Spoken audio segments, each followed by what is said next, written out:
the meeting tonight. I'll start with a land acknowledgement. In the spirit of respect, oh my goodness, I cannot talk. In the spirit of respect, authenticity, and reconciliation, the town of Slave Lake honors and acknowledges that we are situated on the traditional lands of the Saurage First Nation within Treaty 8 territory, home to an Indigenous, Métis, and Inuit people who have occupied these lands since time immemorial.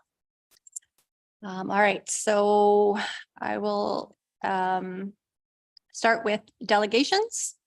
Stars Ambulance. Need a motion to the agenda. Oh, yes, sorry. Any changes to the agenda? Okay, I'll take a motion. Councillor Adams, Motion to adopt the agenda as presented. thank you. All in favor? That's carried. And now we will start with the delegation. Okay, Welcome. it's a pleasure to see all of you again, bring you an update. Does everyone have presentation in front of them, or is it? We actually don't. It was,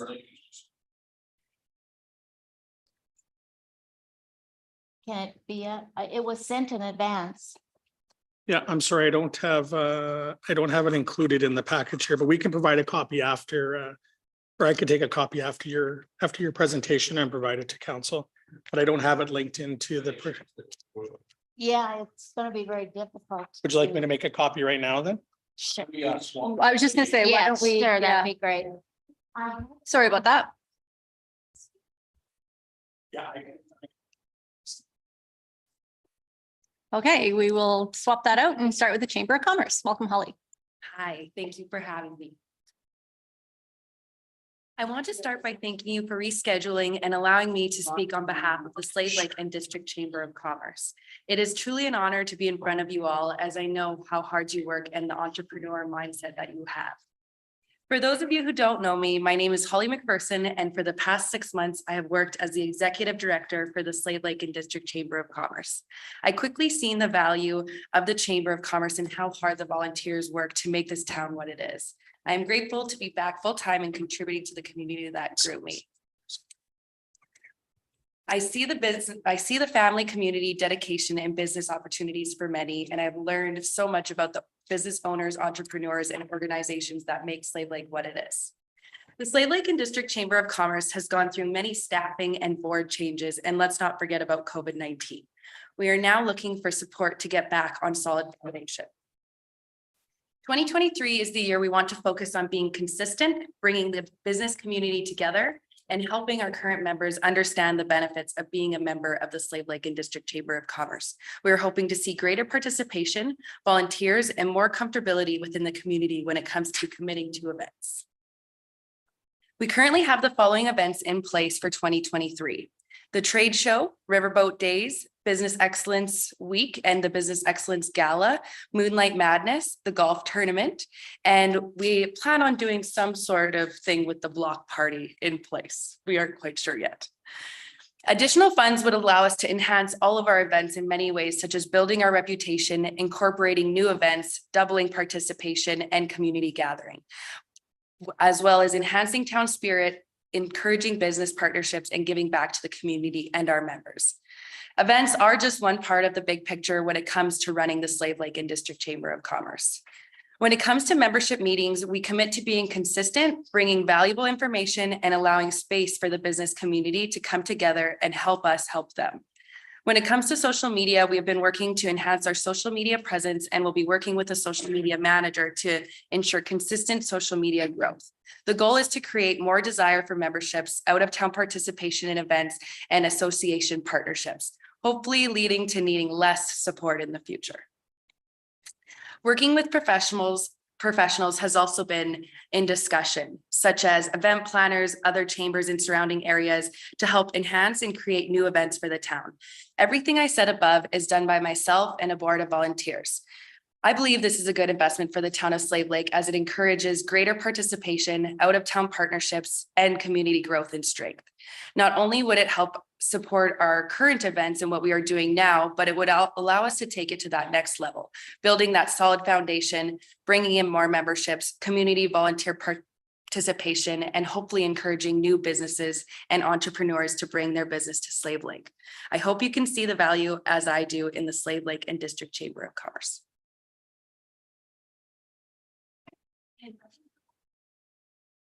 Give them to me.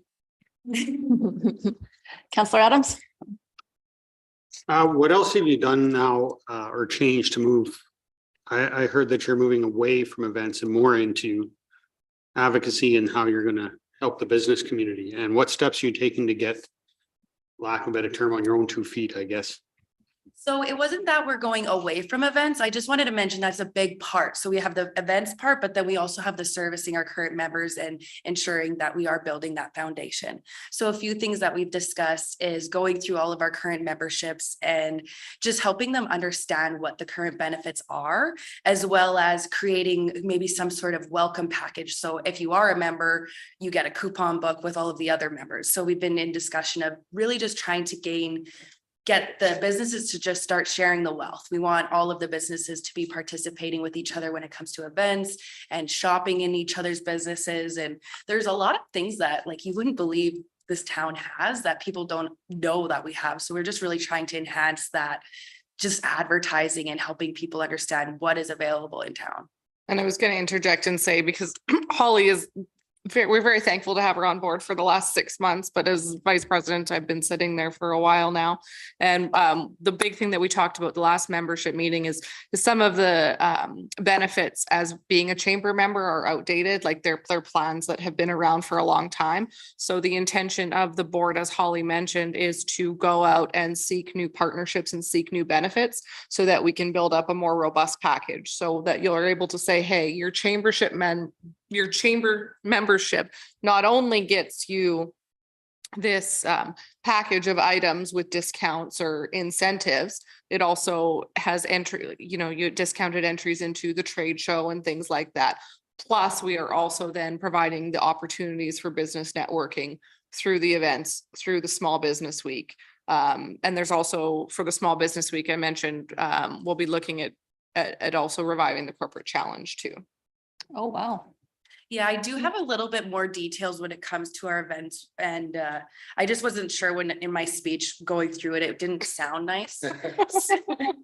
So when it comes to like the trade show hasn't been back since COVID-19. And we know that since COVID, it's hard to get that participation. So we really hope that we can really launch the trade show. And what I think of is the High Prairie Gun Show. They've been doing it every single year. It's a huge success every single year. So if we build that reputation, we won't hopefully again need that additional help in the future because we have consistently put the same events on every year and we built that reputation. When it comes to Riverboat Days, we really are trying to figure out something with a river and a boat. And so again, just additional funding would really help us be able to use those resources, get those event planners to help us, make Riverboat Days back to Riverboat Days. We've talked about with the Business Week, that was the corporate challenge, which is a really great idea. And even with the Business Excellence Gala, it was really great participation, but we're hoping to double it and then maybe add a dance at the end because we noticed that, everybody's having fun and getting liquored, but there was nothing to do at the end of the night. And then when you add an extra, venue dance, then there's just more money for the bartenders and more community gathering. You're getting to know each other. There's more businesses around. Moonlight Madness. I think there's a lot that we could do with Moonlight Madness when it comes to the business participation. I think that would be a really good focus this year because it's revolved around the businesses and sales and opening up late. So if we get ahead of the game a little bit early and get the people to stay out late, have a route where people I remember being a kid and Moonlight Madness was like the best night around. And now I've been talking to kids and they're like, nothing's open. And so maybe bringing some of that back into the community would be a really good way to, again, just allow people to go to the businesses who aren't open past 5, because a lot of us work 9 to 5 and the cute shops are open 9 to 5.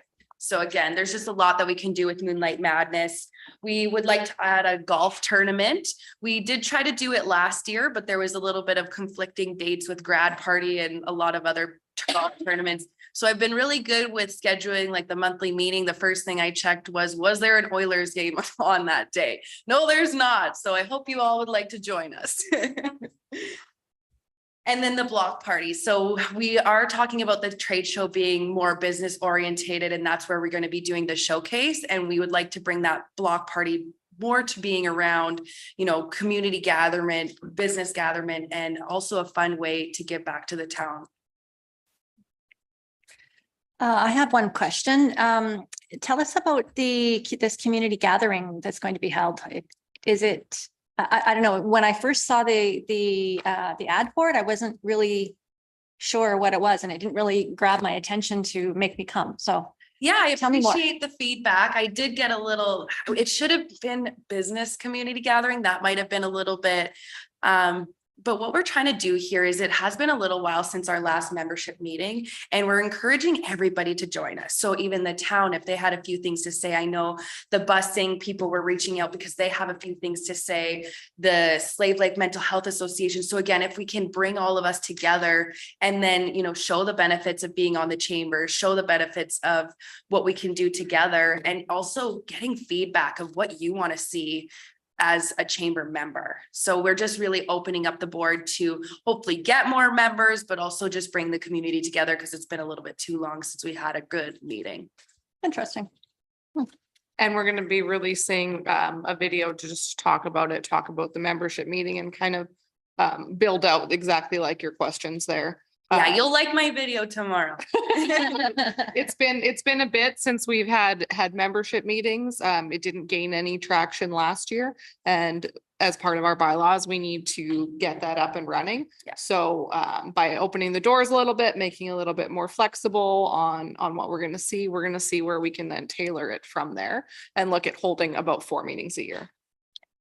Instead of monthly meetings. Yes. Oh, To wow. hopefully get that drive, because when we were trying to do monthly meetings, from what I see, the participation is very low. So we're hoping if we do scheduled quarterly meetings that you just expect every single year, again, I just think building that consistency is really what's going to gain those memberships, gain that participation, and build off what we're doing. I like the change up. And Councillor Hughes. Go ahead if you want. No, I was done. Okay, awesome.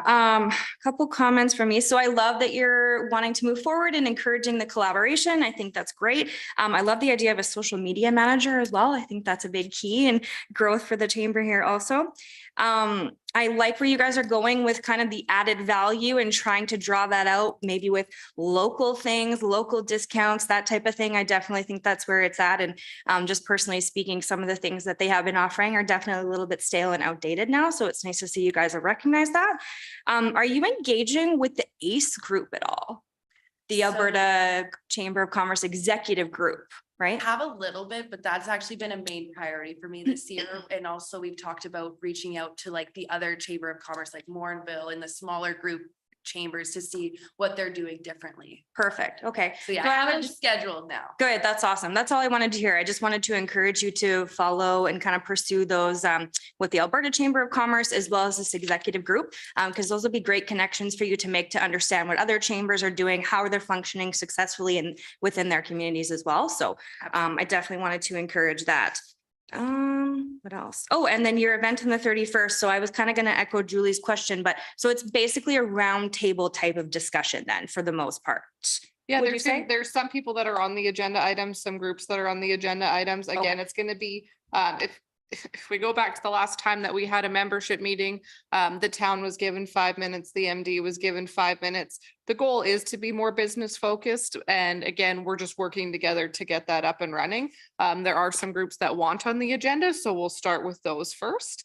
And then if there is, since it's in the evening, it's a little more flexible than being over a lunch hour and trying to fit in that hour, hour and a half. So we do have the room booked for the evening. So if there are sidebar conversations, if there is a bit of a discussion that happens, then we just have that extra time. So there will still be an agenda format that will go through the set items. Some of the MLA party candidates want to come and share a few words and a few things like that. So it's a bit of a catch-all for the first one, but we kind of need that to get going, get some feedback, and then we can move in a more themed direction for the rest of the membership meetings for the year. Okay, thank you. I just appreciate that clarity and then I can encourage people to come out and understand what I'm promoting. So Yeah, thanks, I Holly. appreciate it. I'm also getting good feedback for how, like, what people are responding, because when you're so close to the product, like what you're doing, sometimes like you read it and you know what you're trying to say and you know what you're trying to get everybody to see, but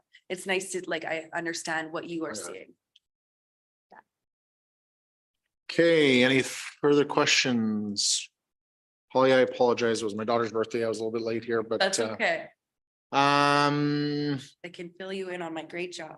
okay. Yeah. There's nothing else. Thank you very much for coming. Thank you very much for having me.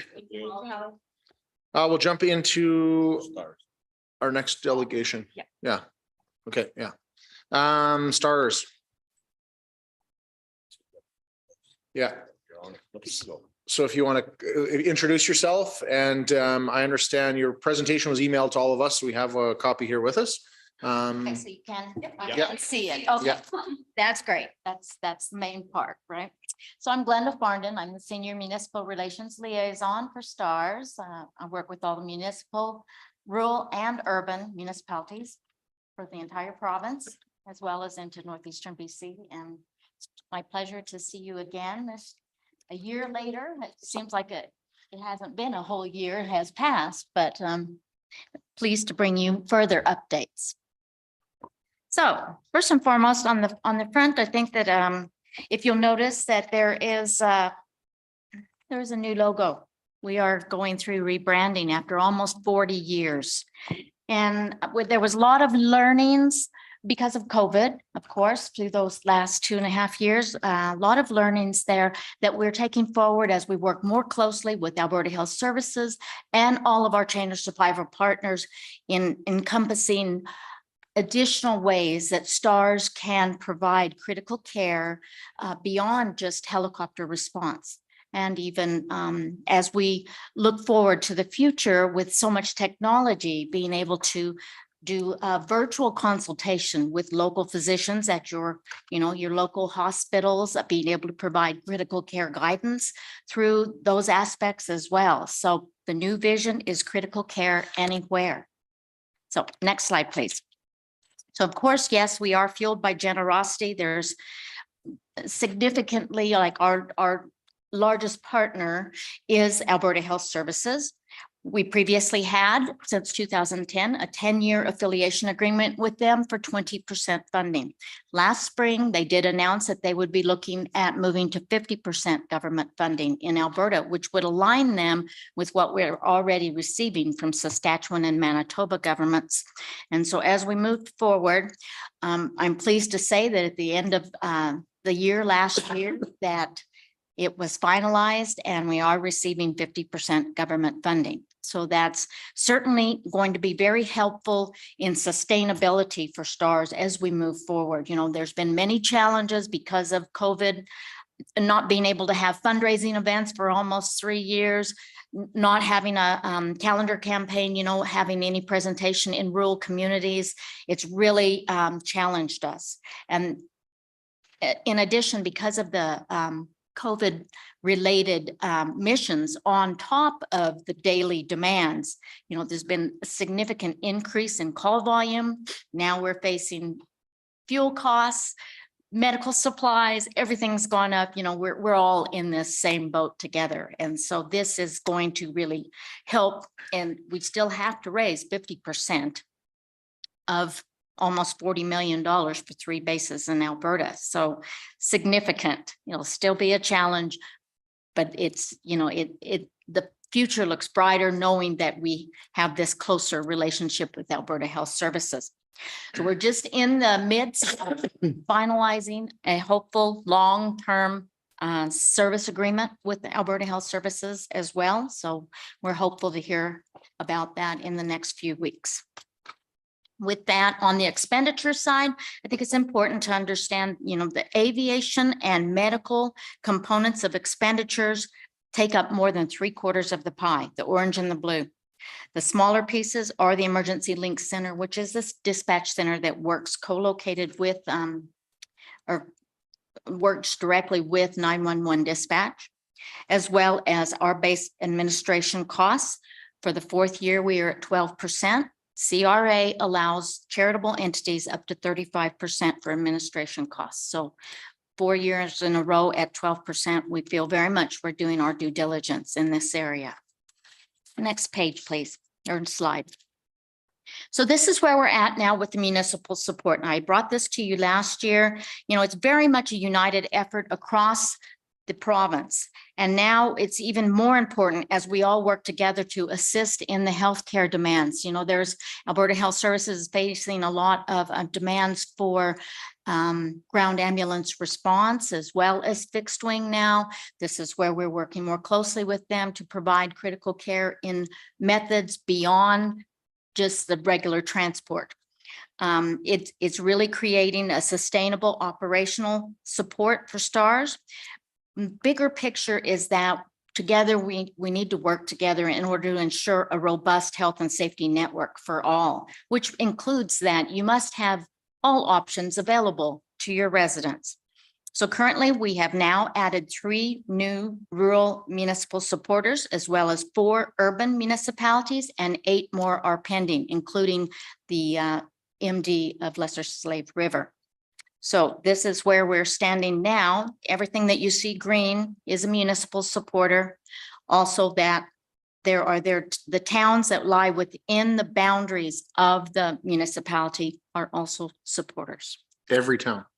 Not every town, but there is a significant, probably about 70% Okay. across the province. And you said that you have a pending agreement with the MD? Yes. As in they've committed already, or you've, No, I'm waiting to hear from them. okay, But they have taken it to their budget deliberations. okay. Next slide, please. So this is for Town of Slave Lake statistics. So this is a solid 5-year overview up to December 31st of last year. So you can see in the last 4 years, a total within Slave Lake area that admissions are increasing. We're certainly working more closely with your hospital and your physicians and nurses as well. So in the critical care aspect, you know, that they are identifying and calling STARS to come in and get the critical patients. Next slide, please. So this is 10 years in the making. I'm very excited to bring this information to you. We've just now been able to access data since 2010. We couldn't go any time before that. Now, on the left-hand side, this is utilizing patient postal code, no other patient information other than the postal code of where the patient lived at the time that they were filling STARS. So this gives you a better idea of what's happening throughout your area, not only within all the communities that lie within MD of Lesser Slave River boundaries, but also Slave Lake. Anyone that has a Slave Lake postal code. Since 2010, 38 residents have been flown. More interesting enough, though, is on the right-hand side.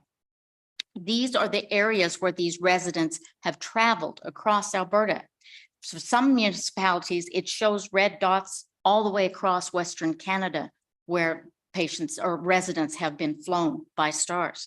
So your residents in this area have been served by all 3 bases in Alberta, Grand Prairie, Edmonton, and Calgary area, as you can see. So the bigger picture again is the fact that your residents have access to STARS across Western Canada.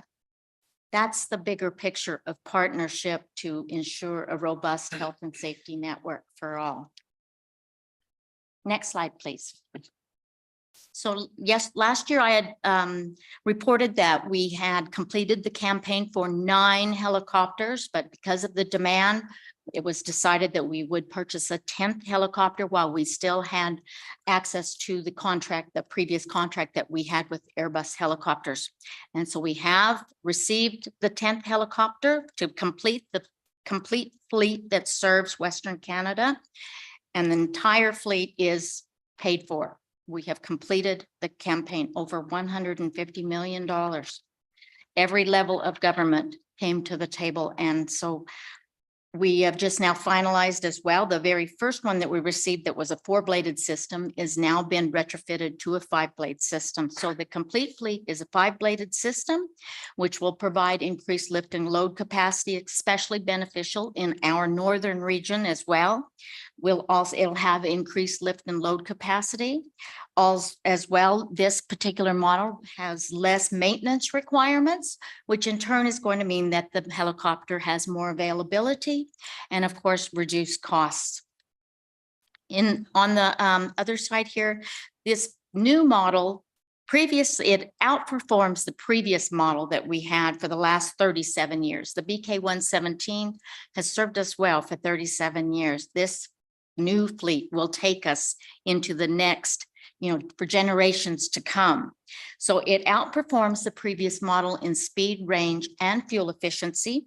It has the same powerful twin engines, advanced avionics, superior safety features, including that enclosed Fenestron tail.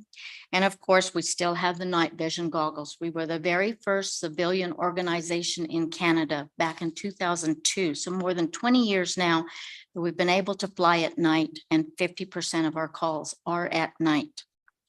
Next slide, please. So I wanted to just bring you, this is just a small smattering of what makes the back of the helicopter an airborne intensive care unit environment. So I thought I would just give you a little bit of insight into some of the specialized equipment. The handheld iStat lab, you can see that it's the size of a little cell phone.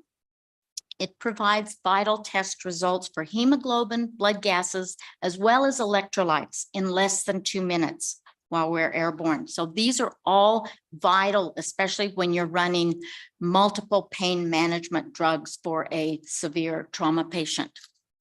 Next slide, please.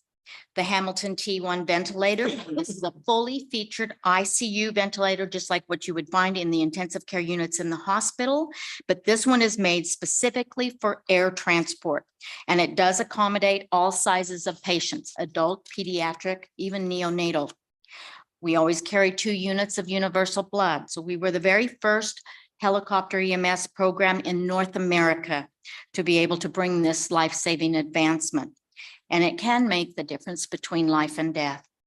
The video laryngoscope is an advancement in intubation. You can see that we can view the trachea on the video screen. This is very important, especially when managing difficult airways for such as a trauma patient, burn victim maybe, or someone that's been crushed on impact. You can imagine how vital it is to be able to see and get them intubated immediately, for a patient that can no longer breathe for themselves. It was definitely an asset for the last 2.5 years during COVID, because many of those patients needed to be intubated. Next slide, please. The EZ-IO drill. Now, this has been around for a long time, but is continuing to be perfected, only used in time-sensitive, life-threatening cases when we must have immediate IV access. And so for stabilization and pain management of a severe trauma patient, we can use this tiny little drill a hole in the shoulder bone or a leg bone and start an immediate IV, which provides, instantaneous pain management for a severe trauma patient. Handheld ultrasound. Now this provides test results for rapid diagnosis of collapsed lung, any kind of trauma-related internal bleeding, heart abnormalities, and even fetal compromise in ill or injured pregnant mothers. So now we're able to expedite the treatment plan by being able to, with the new helicopters, they are completed with integrated Wi-Fi, Bluetooth, and satellite connectivity. So now once we have these test results while we're airborne in the air, we can transmit them to the receiving doctors at the receiving hospitals so they can expedite their treatment plan. So as soon as the patient arrives, that patient can go directly into trauma surgery or the cardiac cath lab, whatever the case may be, because they've already been able to have the test results and make their decisions. Pain management drugs as well. We carry a plethora, including the thrombolytics. Of course, that means that a stroke patient or heart patient would need to have a CAT scan. So we have agreements with all hospitals that have CAT scanner Whichever is the closest hospital in proximity to where we get the patient, we can go call them directly, let them know that we are going to be coming with a query stroke patient, and then they can be prepared and ready to receive that patient. So if it is the type of stroke that warrants thrombolytic drugs, then we can provide that as well. 25% of our calls, a STARS transport physician comes along in order to have physician-to-physician consultation, especially at rural hospitals. So we carry the physician's kit for the central venous catheterization lines, as well as even a temporary pacemaker if there needs to be an insertion of that in order to stabilize the patient while en route to the cardiac cath lab. Next slide, please. There's an international air medical transport conference each year. This is worldwide.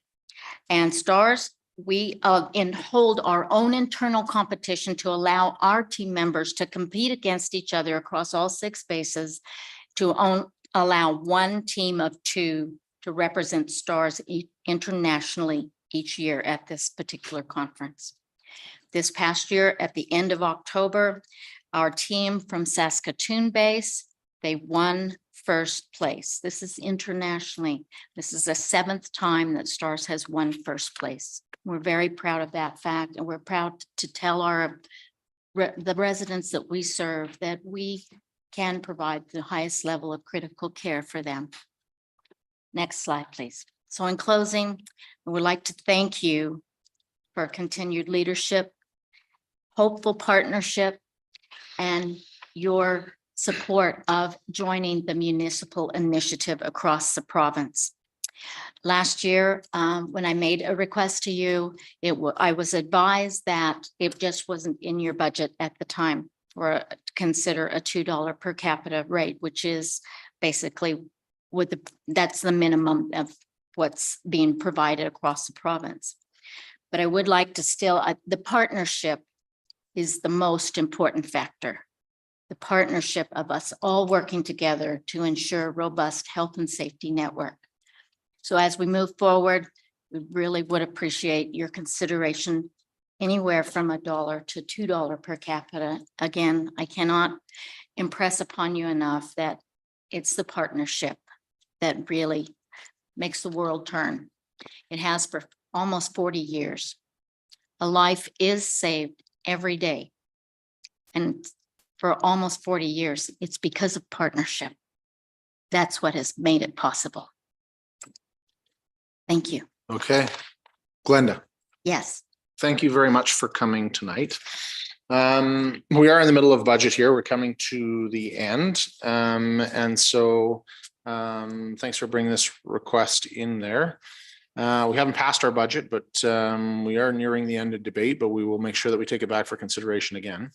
I think one of the things, I won't speak on behalf of council, I'll speak on behalf of Tyler. And I'll start by saying that I actually think STARS is a fantastic service.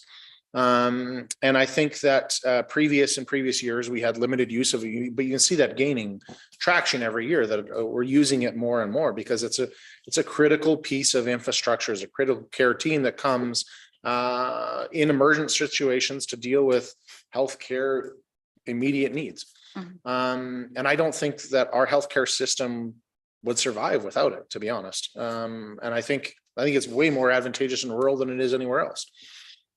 And so I think it's a critical piece of service. So one of the things, though, question is that, if it's a critical piece of the health infrastructure that exists for the province of Alberta, I don't understand why they only fund 50%. And thank God we're moving from 20 to 50. But realistically, if it's needed for the provincial healthcare system and we need it to survive, then that's done by the province and they should fund it 100% and not 50%. So that municipalities don't have to pick up the difference, because we continue to deal with other provincial responsibilities where they cut funding and we're supposed to figure that out. And you talk about the cost of rising costs of your medical supplies and things that are going on. We're facing the same things with our own costs of supplies. And so I get it. And so I just want to say that, whether or not we're able to fund it this year or not, I would never, ever want STARS to feel like we don't value their service, like we don't think it's important, like it. that it's not a critical piece of healthcare in Alberta, especially in rural Alberta. The big question is how many things can we offload and take on that aren't technically in our area of responsibility, and how much money can we steal from our taxpayers to be able to do that? And so that is always the struggle. No, and I certainly understand that. You know, the piece is certainly we're very pleased and proud to have Alberta Health Services at a 50% partner. The other aspect, though, is we have 37 years of providing service to Albertans as a charitable entity, which means that there is no cost to the patient.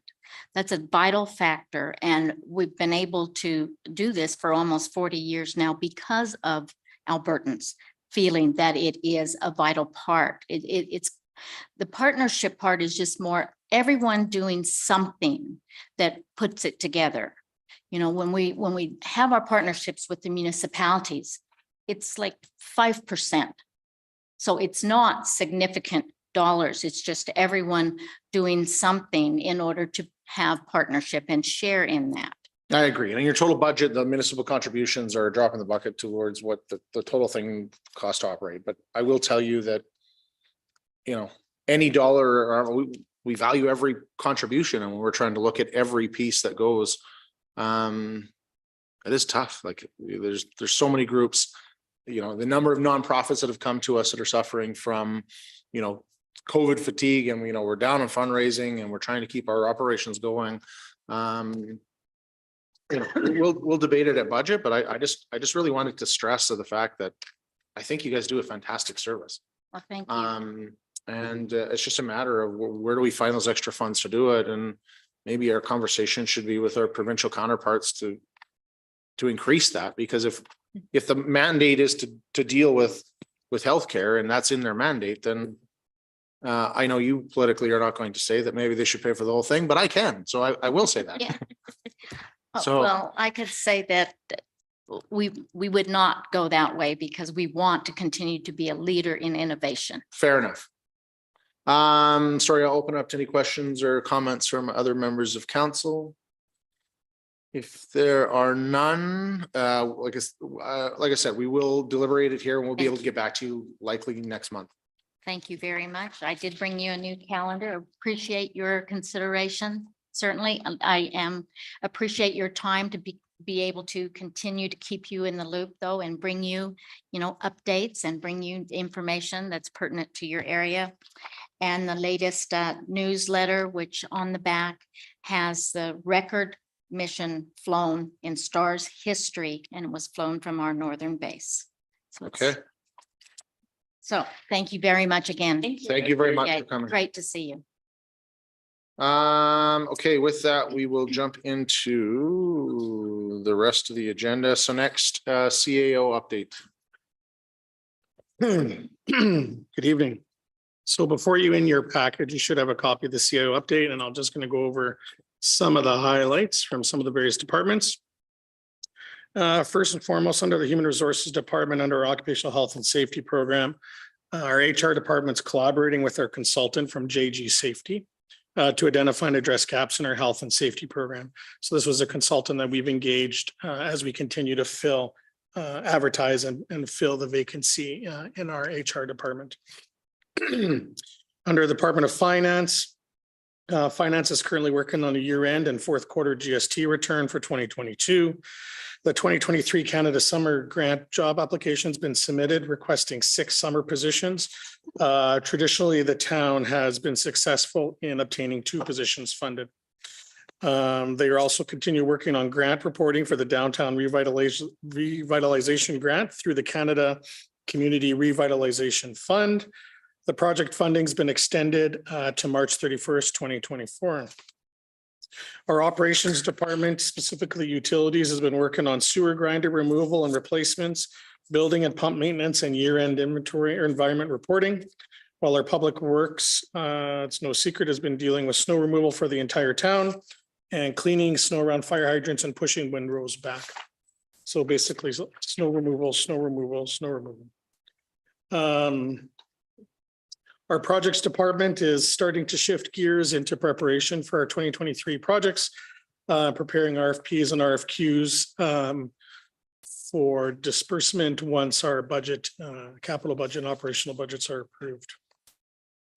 Communications Department began implementing our iCompass for use on the town website. So providing access for our residents to be able to access some of the materials presented in council and council meetings. They've prepped and scheduled a total of 49 social media posts. Majority were updates from community service on programming. And they've been continuing work on the Engagement HQ site, which has been introduced to our senior leadership team with an anticipated launch date of March 1st. Our planning and development department continues to hold ongoing meetings with the operators of Big Fish Bay regarding various development projects.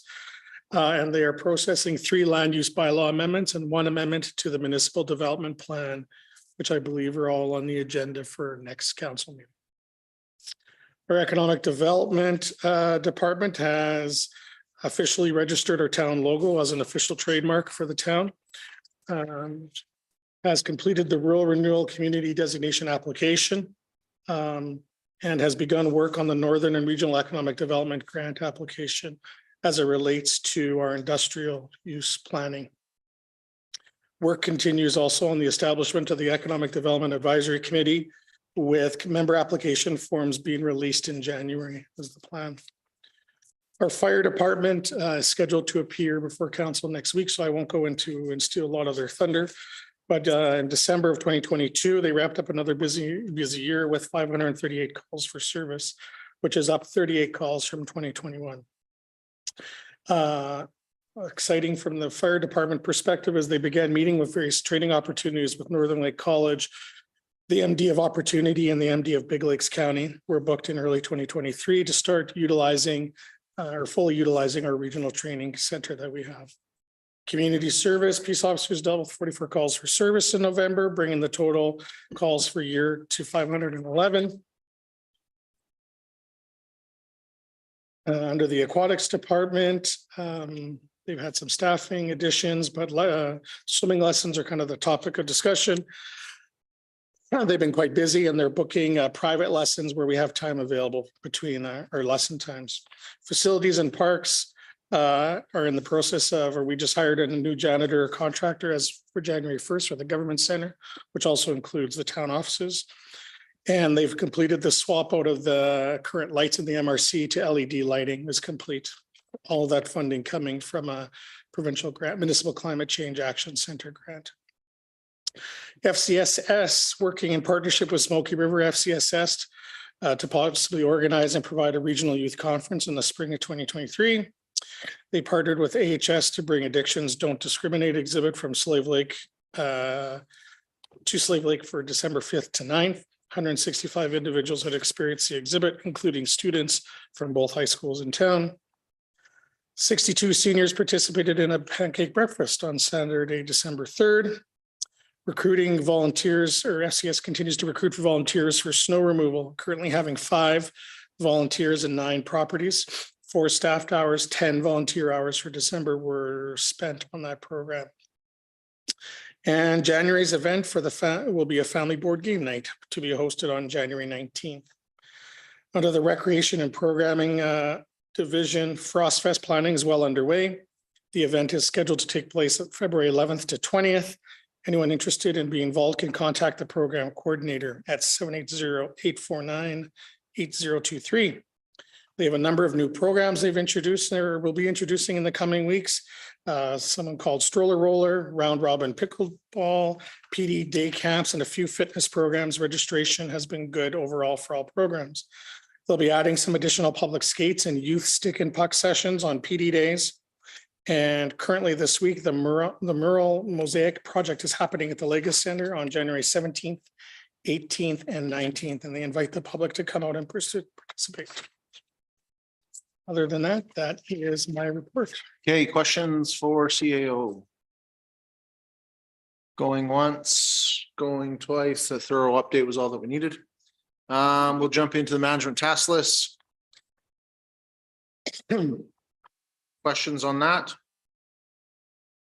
Councillor Hughes. Yeah, I had a question regarding a motion that I made there. It was number 205-22 with the credit cards. It had said here, a report will be coming to council in November 2022. So I'm just following up on that one. Yeah, I'm sorry, I don't have an update on that, but I will follow up on it for you and get back to you specifically. Thank you. Councillor Gramlich. Looking for an update on my motion number 363-22 for the downtown art piece. I know you don't have that in front of you, but just put it on your radar to bring back to the next meeting or ASAP. Okay, Thank you, sir. Other questions? As I see none, motion to accept the manager task list as information. Thank you, Councillor Hughes. Any discussion? Call the question. Those in favor? It is carried. Committee minutes, intermunicipal committee has not met. Watershed. Last meeting, we discussed a number of things. Main was a guest presentation for environmental protected areas for Upper Athabasca Surface Water Quality Management Framework. We're also starting into our framework now as well, being one of the leading presenters for that for the province. Engagement with the Minister of EPA and request for increased WPAC funding was one of the main things we were trying to do. And 2023-24 operational planning is also on their way. Thank you. As I see no questions, just Chamber of Commerce. I'll just do a really quick update, as I think Holly had covered most of that during the meeting. Again, at the end of the month here, we have our first membership meeting back, which we're looking forward to having all the businesses come out to and have some updates from some key community groups. From there, our focus will be the AGM in February, the State of the Lake event, and the trade show, which will be the May 5th and 6th at the MRC and one of the arenas. Okay.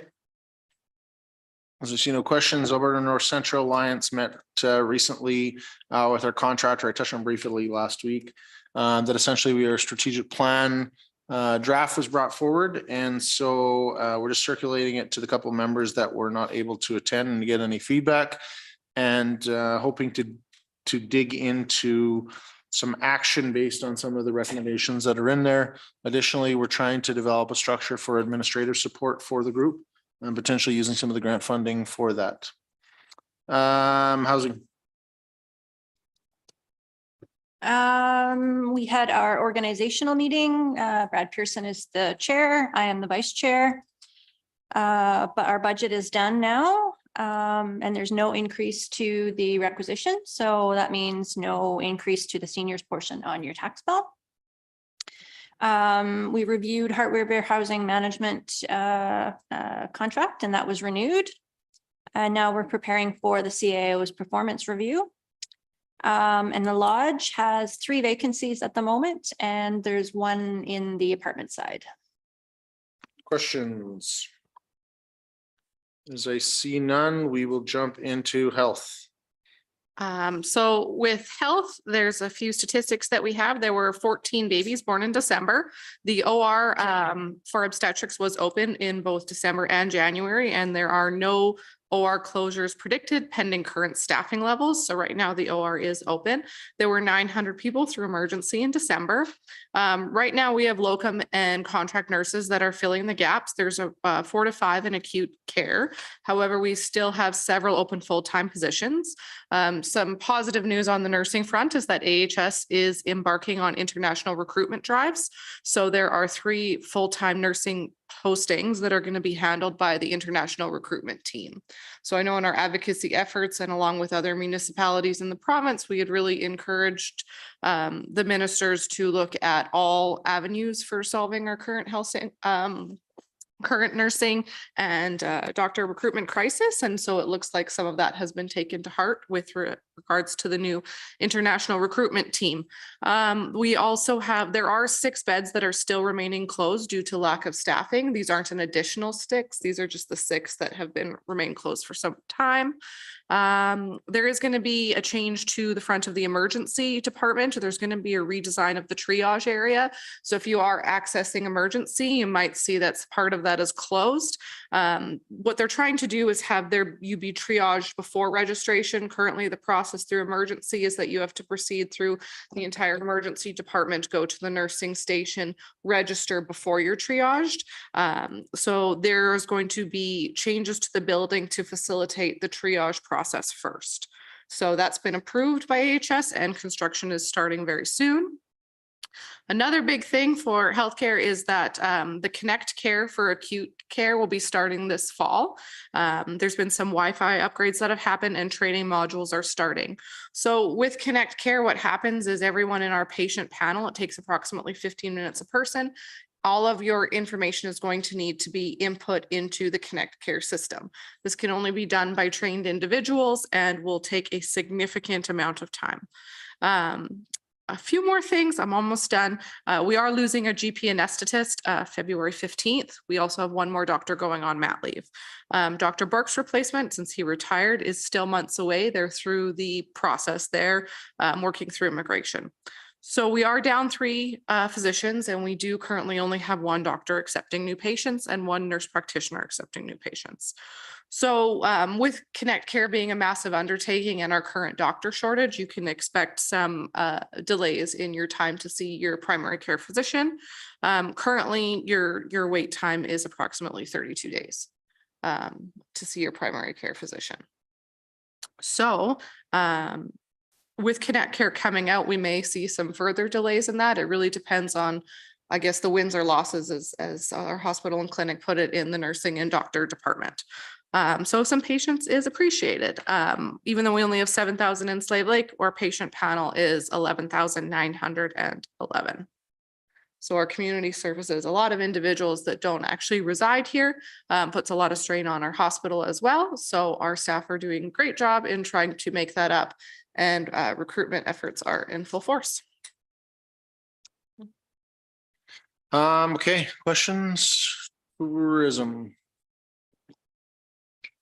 Okay, so our new tourism coordinator has had a very busy first month of work. She can be found out at the Visitor Information Center most mornings from 8:30 to 11 a.m. We were able to sit down with some of the representatives from Travel Alberta, and we were made aware of some great funding opportunities that our group may be able to access, as well as just to kind of strengthen our relationship with them, let them know what we're here, what we're planning. We've invited them to come and attend a couple of our upcoming meetings in the springtime as well. So we're looking forward to a great partnership with Travel Alberta. We'll actually be looking at holding an operators meet and greet type of event here, hopefully February or March, where we hope to invite existing tourism businesses within the area to come out, meet with us, make these connections, and talk about the future of tourism in our region. We have been working our way through many website updates on our Slave Lake Region website.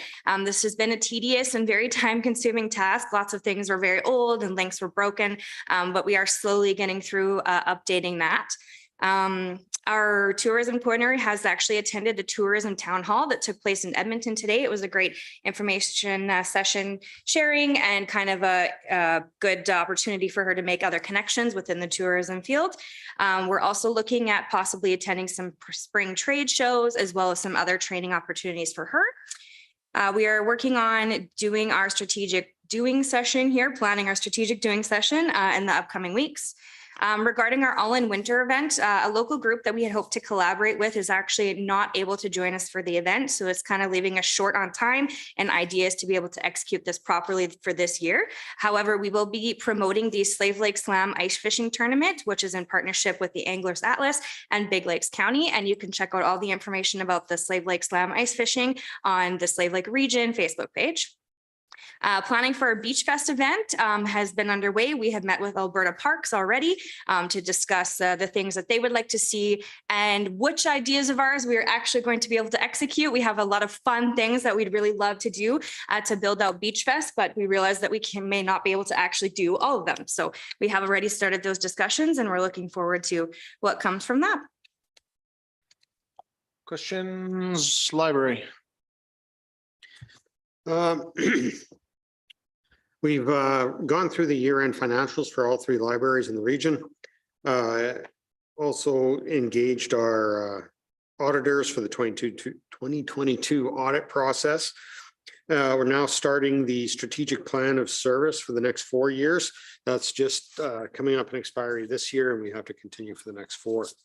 A couple programming updates or statistics actually for the Slave Lake Annual. That's just in our town. We actually had a total of 350 events offered throughout the year with attendance exceeding 7,000. Which actually sounds pretty good, especially when you start breaking it down by event. We've had some really successful ones in the community. And then that's about it. Otherwise, it's into Smith and Flatbush, which are expanding. Like their service offerings are expanding as well, which is really nice to see, especially in the communities that are having a hard time getting volunteers. So it's nice to see. Naming advisory, Have not met. community futures. Should have just left it on. Community futures, we held our first IRC meeting. This is the big one. We haven't actually met on a formal meeting, but we had our first IRC meeting in about 2 years, I'd say. So it's really nice to see. That's usually our investment review committee. And that's when we're getting our bigger asks for loans. So there are people coming forward. It's really good to see. Thank you. Homelessness Coalition, Councillor Ferguson's not here.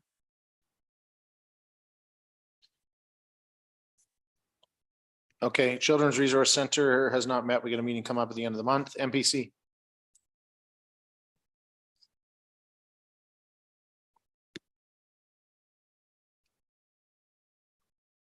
Had to find the right notes. There were a few development permits that we saw at our last meeting. The first one was from MKV Trucking for an agricultural operation. That was approved. Our next one was for a minor digital sign at the A&W restaurant on the existing, I guess there's just a large existing freestanding sign. So there's a digital portion that's going to be added to that. The third was a type E home-based business for Ophelia De La Cruz for jewelry, and that was also approved. Okay, questions? ISDAB, Have not met. Waste hasn't met. Airport, Have not met. Wildfire meets next week. Protective Services. Emergency Advisory Committee meets next week, and Northern Alberta Mayor's Caucus and Alberta elected leaders hasn't met. Motion to accept the committee updates as information. Thank you, Councillor Adams. Councillor Steve. Any discussion? Call the question. Those in favor? That is carried. We'll jump into reports then. I don't think we had a motion on the CA report. Let's go back and watch the video and ensure that we did. Councillor Adams makes a motion to accept the CAO report as information. Any discussion? Call the question. Those in favor? It's carried. Clean energy improvement bylaw. So good evening, your worship and council. I'm here to present the Clean Energy Improvement Program bylaw for council's benefit and for public benefit. Last year, council had asked administration to look into the Clean Energy Improvement Program. What that program would allow a property owner to do is to essentially borrow money working through the town and Alberta municipalities to do clean energy improvements on their property, and that would become paid back as part of their taxes. That's an oversimplified version of how the program works, but that's essentially how it works. The next step to the program is to pass the Clean Energy Improvement Program bylaw. This would allow the structure of the legislation for the program, and it would allow Alberta municipalities to work with us to get the program up and running.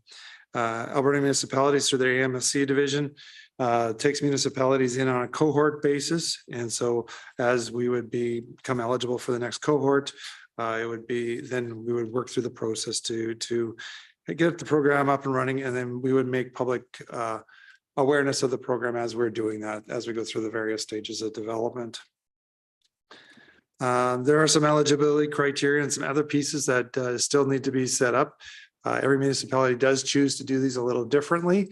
And so those are things that would have to be considered as to things like how you would factor in a new property owner that's never owned property in the town of Slave Lake. How you would look at a new homeowner as an example, and so on. There's some criteria that would have to be established that the municipality does have some input with AMSC. How the program works is that there is administrative charges that are charged back to the property owner as part of the program. And AMSC and the municipality do receive some of that money as to be able to offset some of our expenses. So essentially, the Clean Energy Improvement Program bylaw is really the next step in moving this program forward. And it is our recommendation that we council provide all 3 readings to that bylaw. I'd be happy to answer any questions you may have. Questions from council? So theoretically, we're going to pass the bylaw, but we're still going to wait to work and be part of a cohort and that sort of stuff. So That's this is- correct. The boulder is moving slowly. That's correct. Okay. Council Adams. I move that the Clean Energy Improvement Program bylaw 01-2023 receives first reading. Any discussion? Call the question. Those in favor? That is carried. Councillor Gramlich. Move that the Clean Energy Improvement Program bylaw number 01-2023 receives second reading. Any discussion? Call the question. Those in favor? It's carried. Councillor Ward. Move that council give unanimous consent for third reading of the Clean Energy Improvement Program bylaw number 01-2023. Any discussion? Call the question. Those in favor? That's carried. Councillor Brandel. I move that the Clean Energy Improvement Program bylaw 01-2023 reserves third reading. Any discussion? Call the question. Those in favor? It's carried. Okay, service level development permits. Lori Skrinick. It's me. Lori, you cut your hair. Unfortunately, Lori couldn't be here this evening. So I said I would endeavor to read her report for her. So the purpose of the report is for council to consider the current service levels for the issuance of development permits, special event permits, and food truck permits.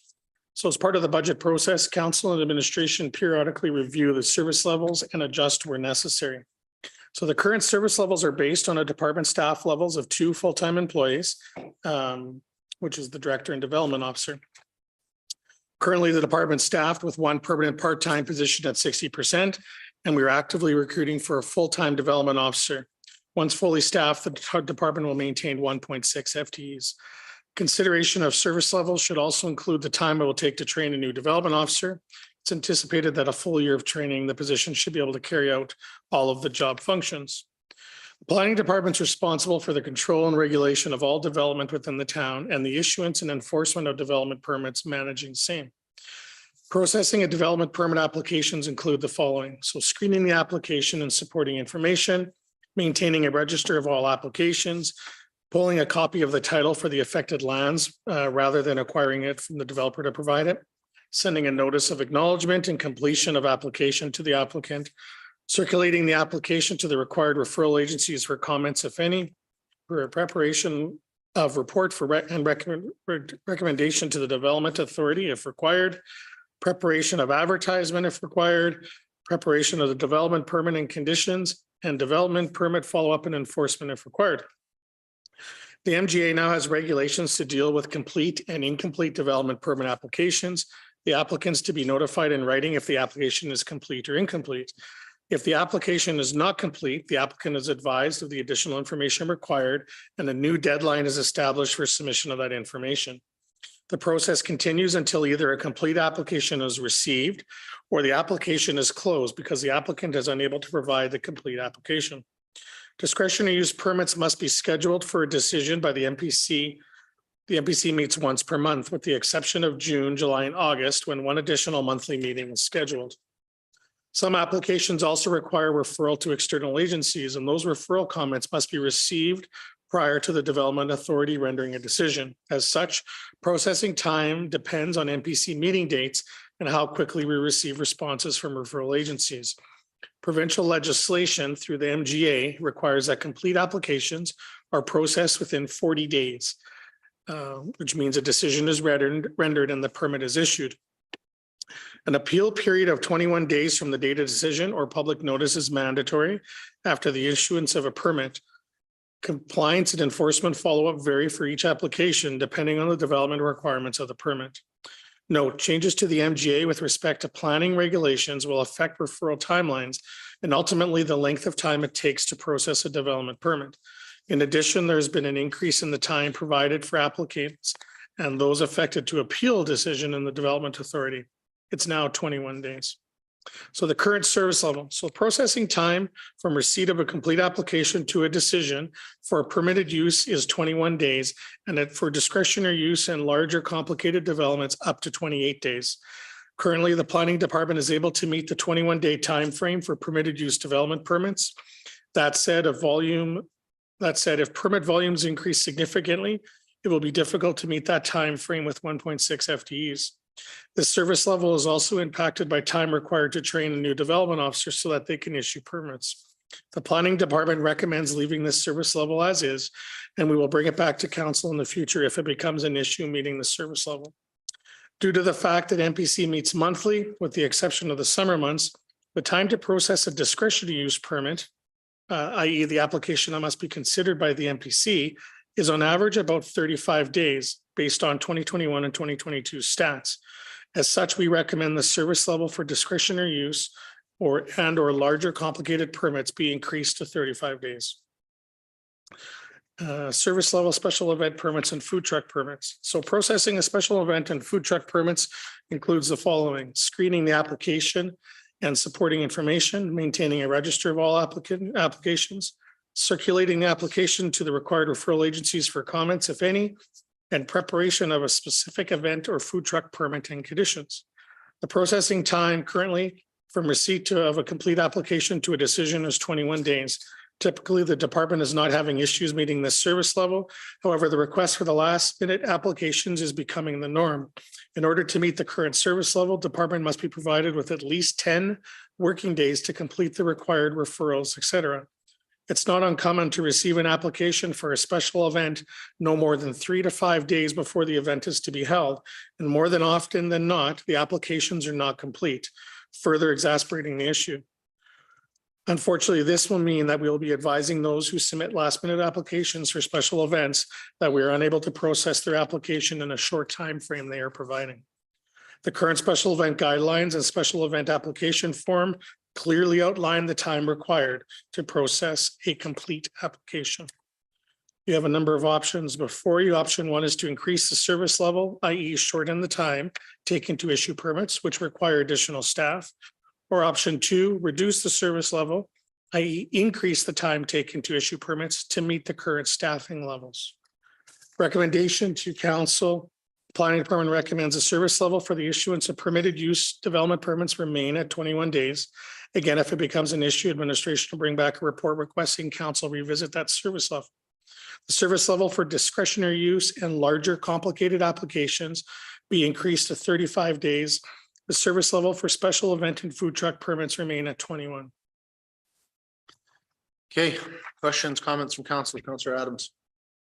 My question mainly revolves around the process itself. Have we, as planning department or town and as a whole, explored how they can streamline that process? Because from what I remember, the special events one was very difficult to navigate through, especially when you're not used to doing that type of process, which usually it is for people who are applying.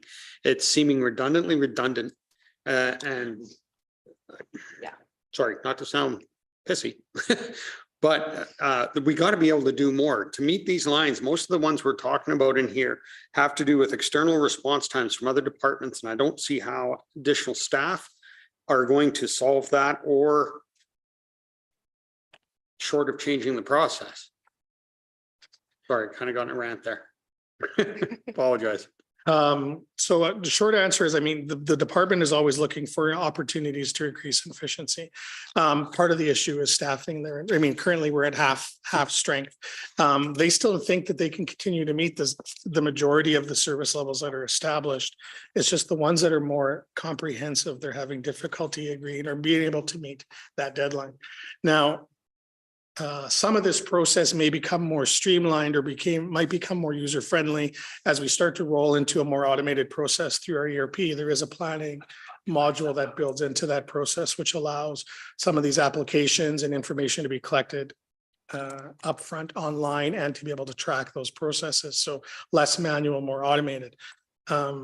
But anything more specific in regards to the process or the barriers that they're having, I would probably have to bring Lori back in to speak to specifically. Well, with it being the time of year that it is, and one of the part or sore points in the community is the event request piece. And I understand the frustration when we're getting it last minute, but sometimes last minute is 3 weeks in advance and we're still not being able to get that response. My concern would be, or wish would be, that we explore at least that one piece, because we are coming into that season where we are going to get these special events requests. And this is something that we've expressed as a community. We're wanting to do more in that downtown section in our nice For sure. fancy lighted area. So I can speak to, I know there was, and I can't unfortunately remember the exact event, but there was one of the events that took place over the summer that was looking for a special event permit, had to deal with the sale of alcohol, I believe. So for example, those sorts of permits often require the third party that are requiring some of the sign off or the acceptance, or like the RCMP, for example. So in the instance of that permit, it was, I believe it was filed in time with the town. So it was outside of that 2 week window. Where it got delayed was exactly where we were saying is with outside agencies not putting their approval on it or their recommendations, which we require to happen prior to the town signing off on it. So there is some things that we can control, but the more hands that are in the pot, and their challenges that they have, whatever that may be, as it relates to what does it take for them to sign off or to review those applications, sometimes is outside of our control. And in this instance was the cause for the permit, I think, was end up issued on the 9th or the 11th hour, if you will, but it wasn't because it was from a lack of town or administration effort on it. It was it definitely was an outside delay to that process. Okay, Councillor Graham. Okay, so with this ERP, I think this might solve some of our problems, but like Councillor Adams said, maybe we get that piece ahead of time. Because something like a food truck, like let's say that's coming to town. And you'd think they were planning it out 3 weeks in advance, but I don't think they really are. I think they just show up. And I'm going to tell you something. They're going to run that food truck with or without this permit. So why don't we make it easier for them to do a digital online thing, a bunch of check boxes, put your name in, and then have their third party stuff with them that they just have to submit. It can't be that complicated. I'm not asking for the answer now, just a suggestion that it's got to be a lot easier than 21 days, because they're not going to do it 21 days out. They're not even going to know this exists when they're coming from a different municipality. Again, I'm not familiar with necessarily food applications, but typically they were requiring more than just the town Yeah, totally. to be signed off on. So if the hiccup is, essentially, we won't issue the permit until all the other pieces are in place. Well, that's what I'm saying. Most of them will have those other pieces in place. And if they upload that, I personally don't think it's the other pieces in place that people are complaining about. Like they know to go to the RCMP and the fire chief, and they get all that done, and then they bring it in. From my experiences, so I'm sure there's a one-off here and there, but I think this is way too long to turn it around for myself. Because I don't think people realize this when they're coming from other places or they haven't planned events. I think they're going to be very disappointed and call us a bunch of imbeciles again. Okay, Councillor Hughes. So I would have to say I agree with Councillor Adams 100% on everything he said about that.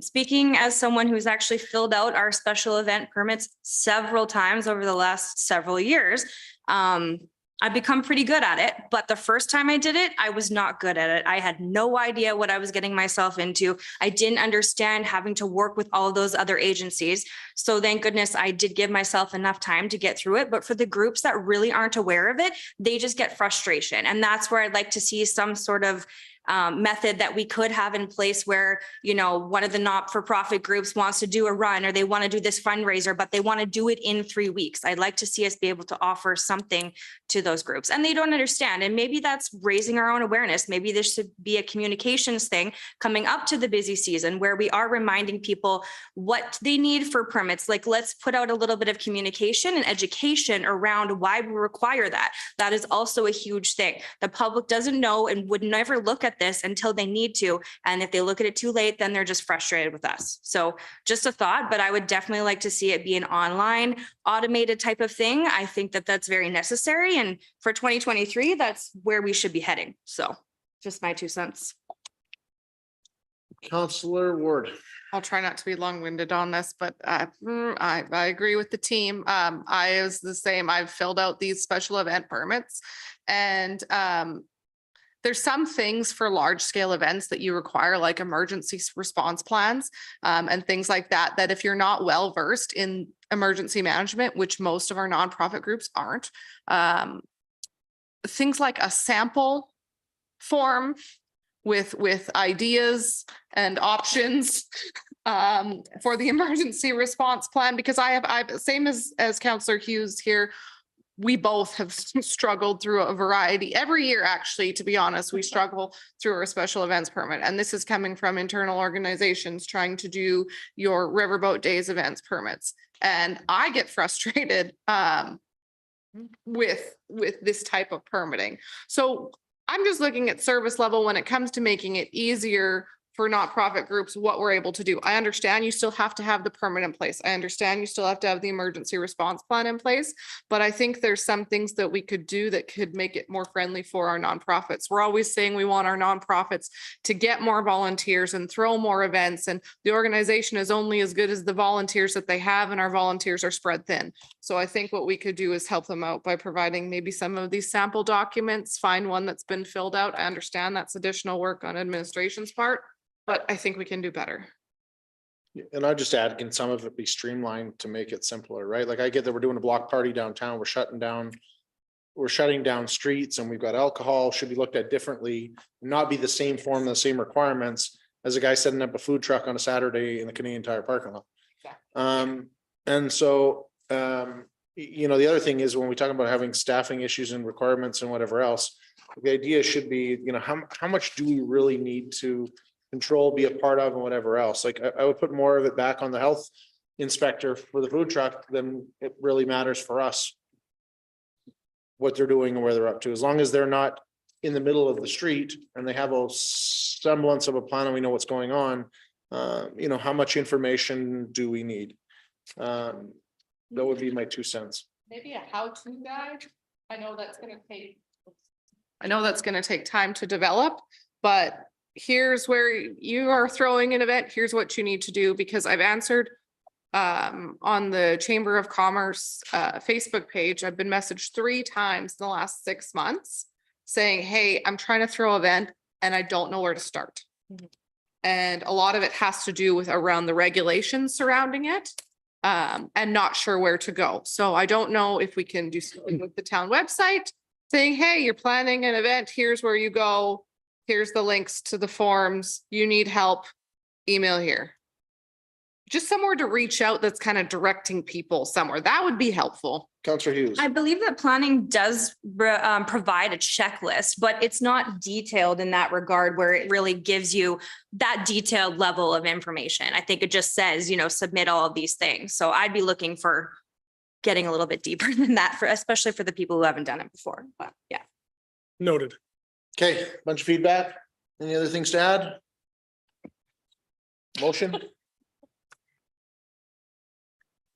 Motion is on. Councillor Adams.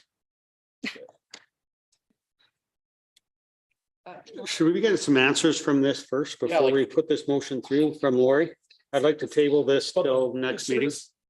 The service time extension is not relating to the special permits or food. Yeah. trucks. We're- It's in Oh, it's not, regards- oh, sorry, in I regards misread that. I to- saw 35 and then the service truck. You're right, Keeping 21. keeping that at 21. Ideally, we I'll want make it to the be motion. faster, but we're not asking him. Or are you questioning the other one, Counselor Ward? It's very vague. So reduce the service level, increase the time to issue permits. Doesn't say which permit. No, it's It says the longer development permits. Move the service. Complicated. Okay, Councillor Adams, give her. Move that service level for the issuance of permitted use development permit applications remain at 21 days. The service level for the issuance of discretionary use and larger complicated development permit applications be increased to 35 days. The service level for special events and food truck permit application remains at 21 days. Further discussion. I have two quick questions here. So number one, this talks about a service level. We were at 1.6 people. So does that mean we have a person hired?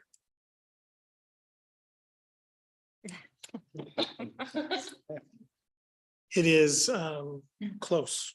An offer's been extended, Okay. but has not been finalized. Okay, secondly, then, if we're running at 1.6 people and typically we would have 2, is there an ability to bring in some extra contract help to not have to extend it if we're not able to meet that timeline? Like rather than basically saying, hey, we don't have enough people and we're doing a bunch of training, let's just take longer. Can we just add some contract support to help? Potentially, but you only have one person that's able to train. And right now, they're going to be devoted, their limited time that they're in is going to be devoted to training the development officer. So you only have so much capability currently to bring in, to deal with new staff. So So it will be let's say we something- had no development department tomorrow. We only have 1.6 people. So 1.6 people didn't work here anymore. They gave their notice. They were all going, leaving at the same time. They had fantastic job offers or whatever. We would have to figure out something to push through permits, potentially, we would have to outsource the whole function. right? So the question would be, can we outsource a portion of the functions? Maybe they don't deal with special event ones. Maybe they don't deal with the complicated files, so they have more time to train or whatever else. Like, part of me would rather say, okay, what other options can we bring in? Rather than just like, hey, we're gonna take more time because we're in a tough spot here for a year or two. Can we add some pieces so that we can still push these things through? Because if we're committed, building opportunities and growing whatever, then theoretically, let's put some effort into that. You bet. We can do anything for a cost of money. I mean, it's just money. So, I mean, we can bring contractors in. I can bring whatever you want to turn that rate or to attempt to address that service delivery. But I don't know that it's going to be able to be achievable by the 0.4 that we're saving in salary to make a Well, neither definitive impact on your service levels. I could look. Neither, if that's what neither you're do looking I, but I would rather look before we just say, let's just change the service level. Personally. Like what are our options? How do we find a way to say yes instead of just going to no? Yeah. Well, I don't vision that this is a no. It's just a modification of the reality of what the department and the complexity of some of those issues that are going before that are going to MPC. It's not a no. It's just that this is, and it's still within the guidelines of the MGA. The MGA is saying you have to have these brought before within 40 days. So we're still operating within the general guidelines of provincial statute and legislation. We're just making our service level reflective of what the reality is currently. You could make a motion to leave it at 21 days, but we're going to have a difficult time meeting that service level. Okay, as it so relates to the this. question would be then if we say yes to this, then I'd add a subsequent motion that we task administration, bring back a report there and then that talks about adding contract support so we can turn that around versus we just got the extension, we're going to keep it and it doesn't become a priority to look at other sources of help. You know what I'm saying? Yep, I know exactly what you're saying. You Okay. can make any motion. Okay. Knowing that, okay, I just want to comment, I'm a lot with you, this doesn't scream that. Sorry. I'm a lot with the bear here, like this motion doesn't scream our vision or mission statement. I feel like it's a cop out and I get that it's the reality of where we're at with staffing, but I'm not a fan of this motion at all. I also don't think that policy should be adjusted just because we're struggling with staff currently. keep going, Councillor Adams.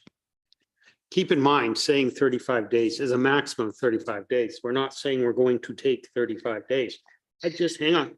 So it does enable us to achieve a contractor to come in that we specifically contract out for large complicated development permits. We could probably target that in there to achieve our timelines. But is this something I feel this isn't telling us we're striving for 35. I feel It's getting up there if we're going sideways, but we're not. I feel the complete opposite. I feel like by setting the 35 days, and I know we're just arguing over semantics at this point, I feel like setting the 35 days is what sets the goal. So I'm not in favor of it at all. If you go like this, Councillor Adams, and now there's a grace or a area for them, if you leave it where it's at, Jeff has to come to us and be like, hey, guys, we need more money. Hey, we need to do this. And then we keep our policies the same way they're supposed to be, right? I think we're taking a step back. And I understand money and staffing is going to come to it, but maybe the admin or the CAO could figure that out and say, you guys wanted to keep it this way. Well, I just had to spend X amount of dollars on this and we go with that rather than going backwards in time. I feel like that's what we're doing. I could be wrong, but I don't like it. Okay. Okay, motion is on the floor. Any further discussion? Call the question, those in favor? Those opposed? Okay, so that motion is defeated. So I'm gonna make a subsequent motion that we task administration to bring back a report to council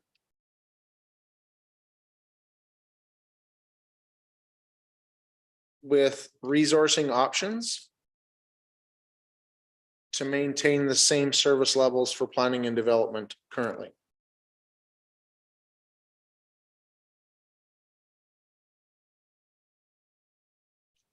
Motion on the floor. Any discussion? Call the question. Those in favor? That is carried. Okay, let's jump into commercial advertising bylaw. Okay, thank you, Mr. Mayor. The purpose of this report is to finalize changes to bylaw number 01/2023, facility and community digital signs rate based on feedback received from council on December 13th of last year and January 10th of this year. This report builds directly off the reports presented to council and the dates mentioned and presents final digital advertising rates based on feedback received from council. So having gone through this twice already, I'm just going to highlight a couple of new things. So there was discussion last week on the number of advertisements in our cycle.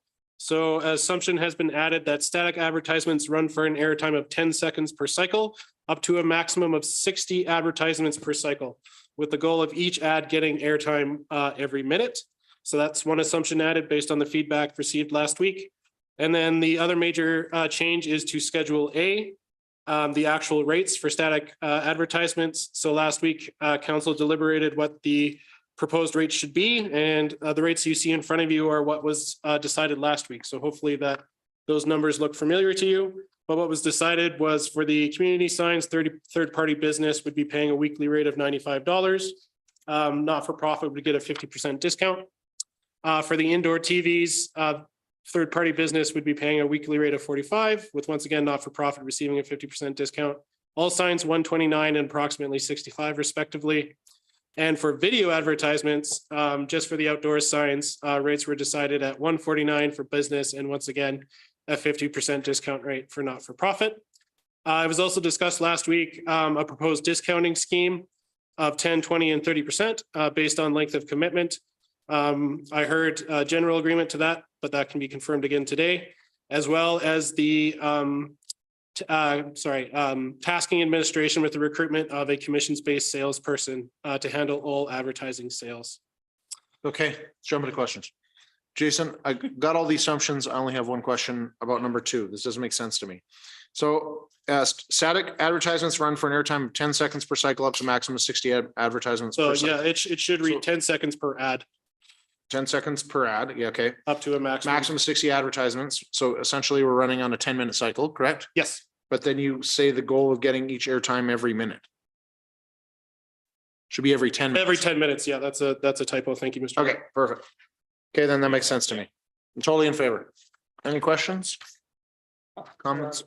Okay. Motions. So are we making these as amended then? Like as you just. pointed No, out? because that's just an assumption. It doesn't change the bylaw. Okay. Councillor Graham. Move that council give first reading to bylaw number 01-2023, facility and community digital sign rate. Any discussion? Call the question. Those in favor? It's carried. Councillor Ward. Move that council give second reading. Oh, sorry, no, first reading. Yep. Move that council give first reading to the bylaw 01-2023 facility. No, No, your second reading. Second reading. Sorry, I'm lost apparently. Move that council gives second reading to the bylaw 01-2023 facility and community digital signs rate. Any discussion? Call the question. Those in favor? It's carried. Councillor Hughes.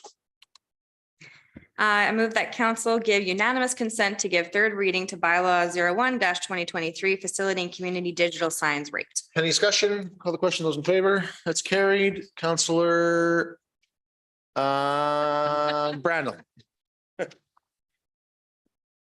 I move that council gives third reading to bylaw 01/2023, facility and community digital signs rate. Any discussion? Call the question. Those in favor? It's carried. Okay. What's that? Oh, So what? this right here. Sorry, I'm, The one with the commission-based salesperson to manage, That's what I got confused with the order. because Sean just jumped into the first reading, right? That's why I thought I was Yeah. first. I wondered that too. okay, they're looking, okay, so we've got 4 motions there, or whatever else. Are you wanting 5 motions?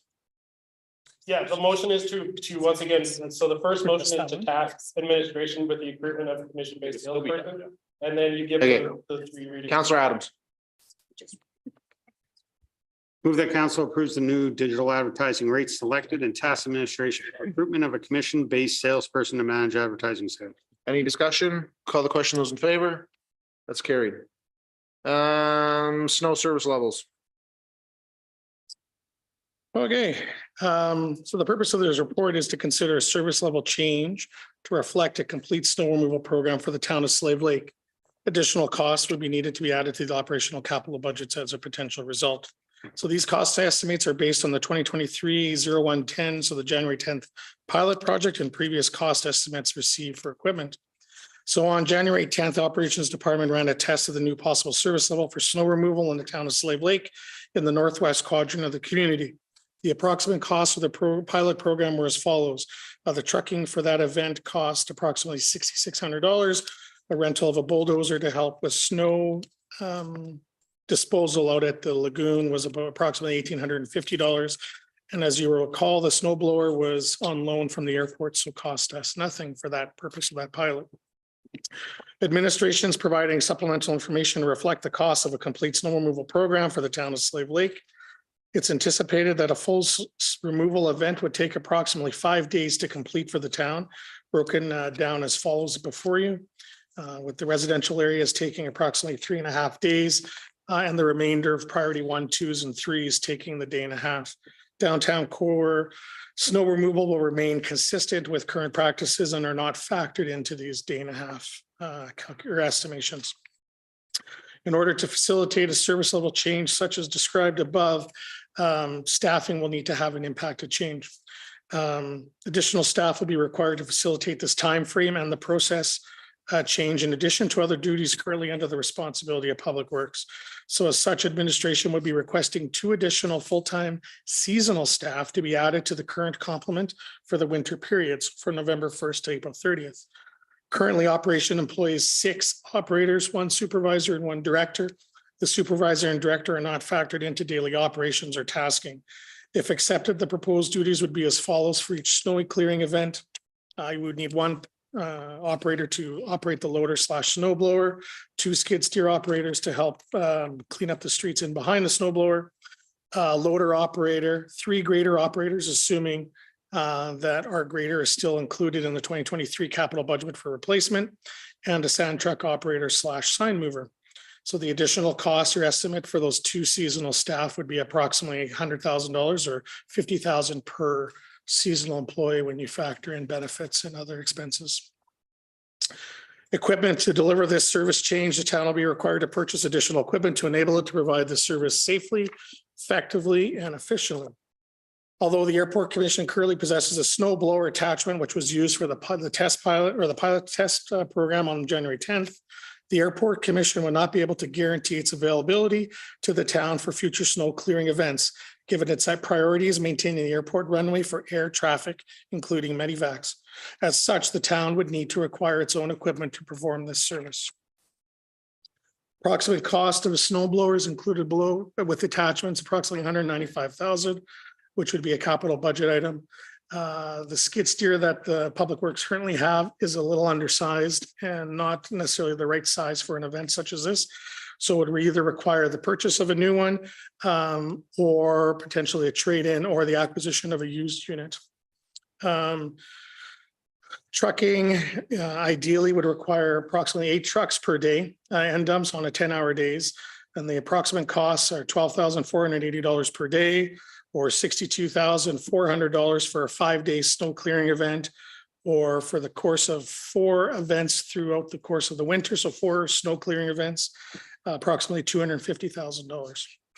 Bulldozer rental would also be need to factor in at $185 per hour.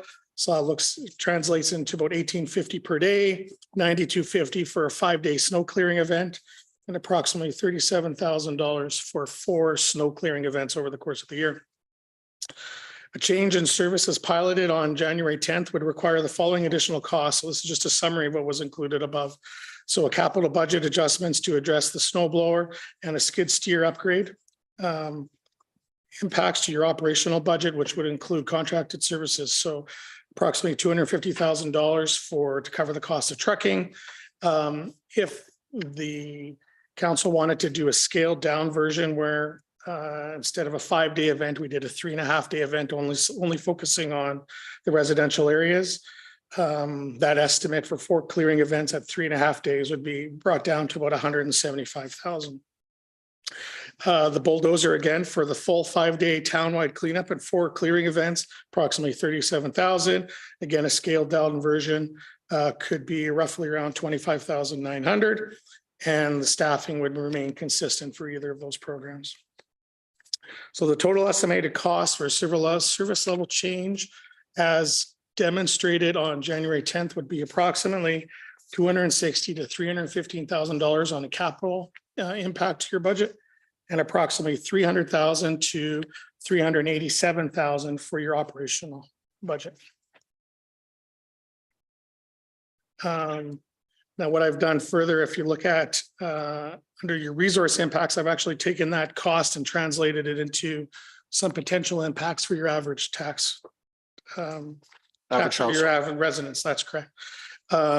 Option 1 being the $300,000 mark, or the 3.5-day sort of clearing event, and option 2 being the full 5-day clearing event, which is just under $400,000. As you'll see on your $200,000 house for 2023, going with option 1 would result in about $146 for that service level increase on their annual tax bill. Option 2 for that $200,000 assessment would be approximately $167 annually.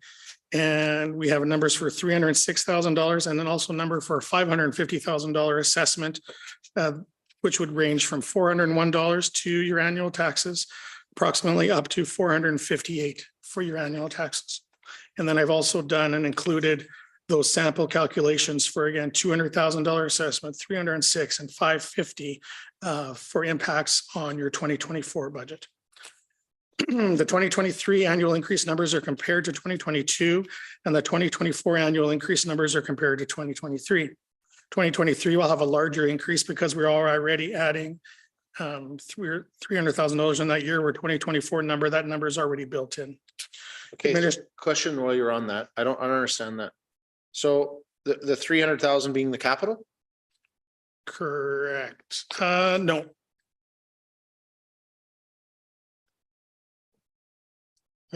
Yes, it should be the, no, that's the operational. But that number, that dollar amount's already included in the budget. So the next year's budget would be, if you maintain the same service levels already included, that's why the increase is less. These numbers are from. Why would there even? I think you're balanced because you've already accounted for that major increase in 2023. So what, so if you bought the equipment in 2023 and you've now built in, this is the operational cost, why do you have a new operational cost in 2024 that's higher? Well, I'm going to guess that it has to do with, because your salaries would be the same across. I'm not 100% sure. I had these numbers provided by, and these cost estimates by finance. Some of this has to do with, these calculations are based on the potential projected tax rate increases for 2023, 2024, outside of this addition, which again hasn't been approved by council, so they're not included in the explanation necessarily here.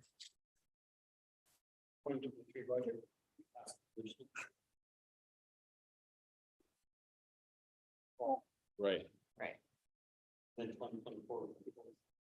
No, but like 2023 though is 20.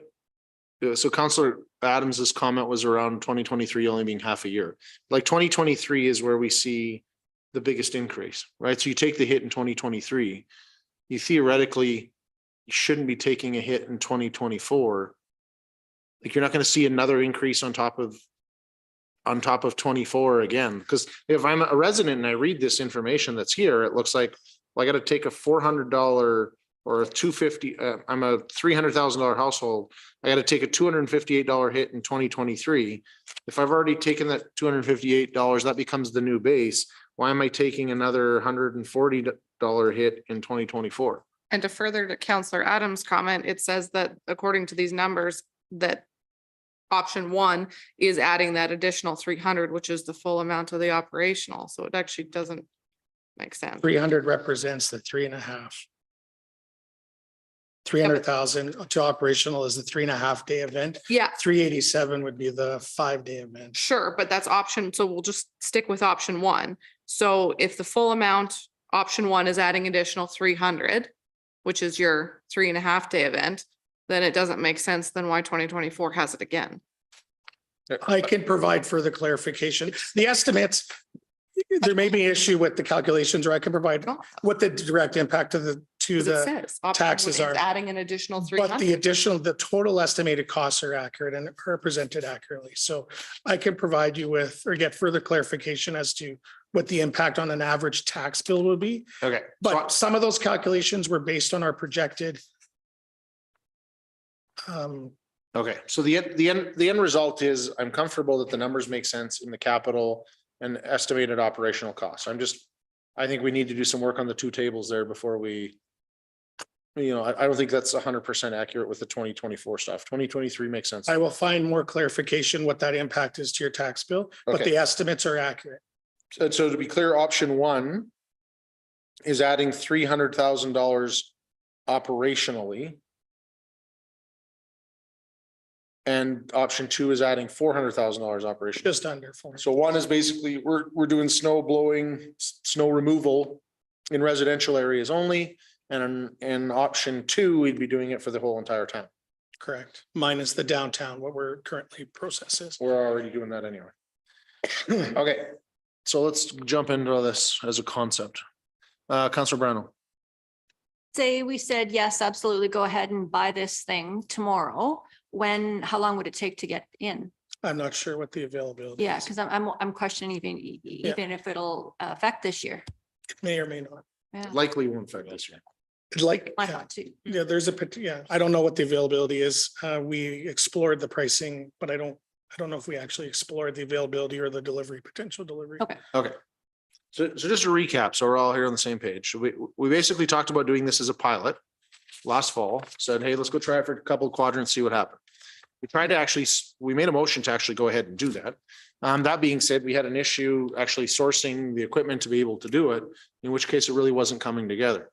That being said, we're still really interested in what's the possibility, what would it look like, what was resident feedback, what would it cost? And so we borrowed the airport's unit to go ahead and do that, hired some contractors, and where we go. Administration then basically has put together this report. And we appreciate that this has come very quickly. We were just doing this stuff just over a week ago. And so a lot of this is from taking a one-day event, we're expanding it out to say how long it would take to do the whole town and roughing out those numbers, and away we go. The end result is that theoretically we've got a potentially a $300,000 worth of capital and $300,000 to $400,000 in operational expenses to be able to remove snow. And so those are substantial numbers. We know a tax increase of 1%, and that's about 90,000, call it 100 to make it easy math here, whatever else. We're talking to a 3 to 4% increase in taxes to be able to remove snow and haul it away. Not even dealing with the capital on top of that. So, theoretically, we'd have to look at our reserves and see what our options are there, but just operationally on an ongoing basis would be a 4% increase to people.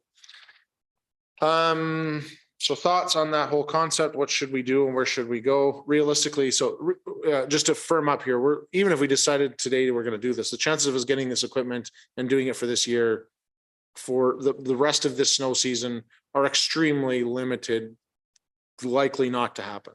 Where we would see success likely is in the fall. I couldn't comment either way. Again, I don't know the availability, if it's sitting on a lot right now, ready to go, or if it's I wouldn't be able to advise you or to say one way or the other. Yeah, fair. I mean, it would require the budget to be amended, obviously, right? Logically, because we couldn't do the test program because we couldn't get the equipment. Now that we're halfway into winter, I can't imagine that there's a whole bunch of this equipment freeing up.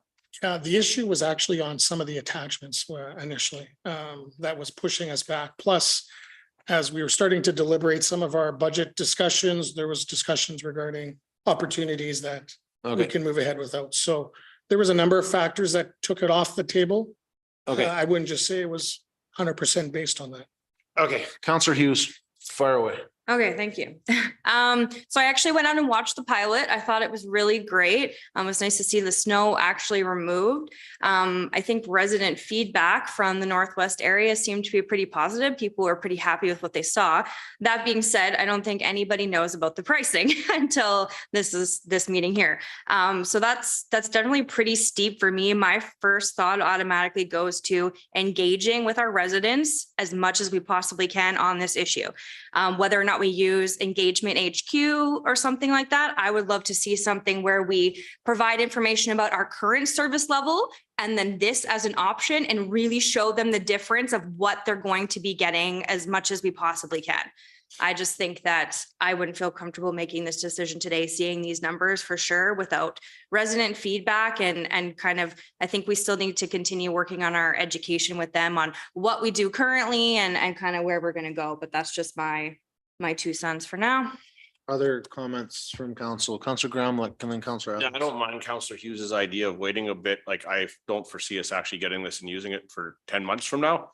So I don't think we're in a rush to make a decision. I was with Kimberly and we saw that in action and it was great, but there's a dollar value to everything. And I just want to make sure residents, council, everyone's on board with this and we're not rushing it. But I do think it is the way to go myself personally, but I'm in favor of waiting as well. Councilor Adams. I don't think this was meant to come up with a decision today. This is just meant for information, and that's it. And I am much in agreement with what you're saying as far as engagement goes. This is a decision that can be made more into the 2024 budget. And just to be on the opposite end, I guess, of the two of you, well, at least Sean, I'm not in favor of this. I like the idea, I love the idea, I hate the price. Councilor Ward. Some similar comments. I agree with Councillor Hughes. I think if we can look at some public engagement, I know our last survey results as far as the number of respondents wasn't great. That being said, I don't think that's a reason not to try again. I think our community is very passionate about snow removal and the snow removal service levels. And we do need to, I think, spend a bit of time trying to figure out what the vast majority of the community wants. I agree with Councillor Adams. I don't love the price, but after watching it, I do love the service level that it does provide with regards to removal of the snow. Do we have any idea of other communities where there's been cost savings with regards to like steaming culverts and potholes, like repairs to roads, where there's been any improvements in some of that spring, summer event that have to be done as a result of less snow? Not in terms of cost estimates, but I mean, it does go without saying, the more snow we're able to remove from the streets or the sidewalks or the outsides of the edges, is going to help in any sort of springtime flooding that we occur, water sort of management issues that we have. It does, the amount of water that does, or the amount of snow that is melting on the roads does impact the quality and the stability of those roads. So by removing as much as we can, we'll minimize that potential impact. Will it have a significant impact on potholes and stuff like that? Traditionally not. But you never know. It may have some impact, but I don't have a dollar amount as it relates to it. There are a number, like this isn't a new practice. This isn't a new service level that's unique to Slave Lake and nowhere else. It's being utilized in a number of municipalities. But it is a costly level of service. And it's costly the equipment cost is one of the costs, but it's heavily dependent on contractors for removal of snow. So for the trucking, right? For the trucking, that's correct. So some municipalities might have an internal capacity. Typically, let's say sometimes rural municipalities who have greater, presence of fleet vehicles that are trucks and end dumps and able to help support their gravel operations during the summer are able to then in turn help supplement their winter operations with the same equipment. Our municipality, as it sits in the service that we need to provide, we don't have that capacity in terms of equipment. Which would really be the only way in a long-term sort of game to offset or reduce the service level costs is to build up, potentially your fleet, but you also need operators to operate those trucks. You need the capital to purchase them. So it would be Well, and then that big question is always what do you do with those operators then when the season's over? correct. Yeah. And that would be the difficult part potentially during the summer when you might not necessarily have the same demand. So could you handle it with seasonal employees or a seasonal staff? Potentially. Next question becomes, can you recruit and retain a seasonal staff? So all challenges as it relates to this service level discussion and other service level discussions presented before you. Okay, any other comments, Councillor Adams? There's no comment. I'm making a motion. Go for it. Move to accept this report as information. Any discussion? Call the question. Those in favor? It's carried. Go ahead. Sorry, I want to make a separate motion to task administration regarding the feedback from residents. I don't know how to phrase that. So you'd motion to task administration to engage residents. Because we don't have to pick what it is. Engage residents for feedback on potential service level increase to snow removal and costs associated with that. Councillor Adams. Just a question on that. Is that something we should, I'd like to have that tied into the March 1st release of the new HQ rather than trying to do our normal method, which is not effective. And I don't think we're under a time crunch here with this. Okay, well, the only issue is going to be if you want to do it for next snow season. So if you want to do it for next snow season, you need to get on it right now because theoretically we're bringing budget in February and that sort of thing. If you don't care until 2025 or, fall of 2024 for sure, you go that process because it becomes a 2024 budget discussion. But in the event that we don't have time, we miss next winter season. Yeah. It would be the following season. So administration's had discussions regarding this potential motion already. We believe that the amount of questions as it relates to this is relatively small. After the explanation of the service level, a link back to, we already have a significant amount of information regarding our current service level to provide comparison. So we are of the opinion that we can facilitate this survey, similar in the rollout to how we did previously through our website currently, and be able to get that feedback sooner than later. Especially if you want it potentially considered in your budget, which you are passing a 2-year budget before you. Councillor Hughes. So do you think a month is going to make a difference here though, with doing it on our website now versus using Engagement HQ when it's live in March? I think if you want it to be considered for your current budget process, which is before you, and you have, as you indicated earlier, that we're near conclusion of our budget process. If you want this to be included in that, I think you're going to want the feedback for that decision, or you defer the approval of the budget. Delay us passing the budget. Okay, yeah. I think we go with the traditional survey model, understanding that Engagement HQ is going to be the mode of communication of the future, and then look at some additional pieces.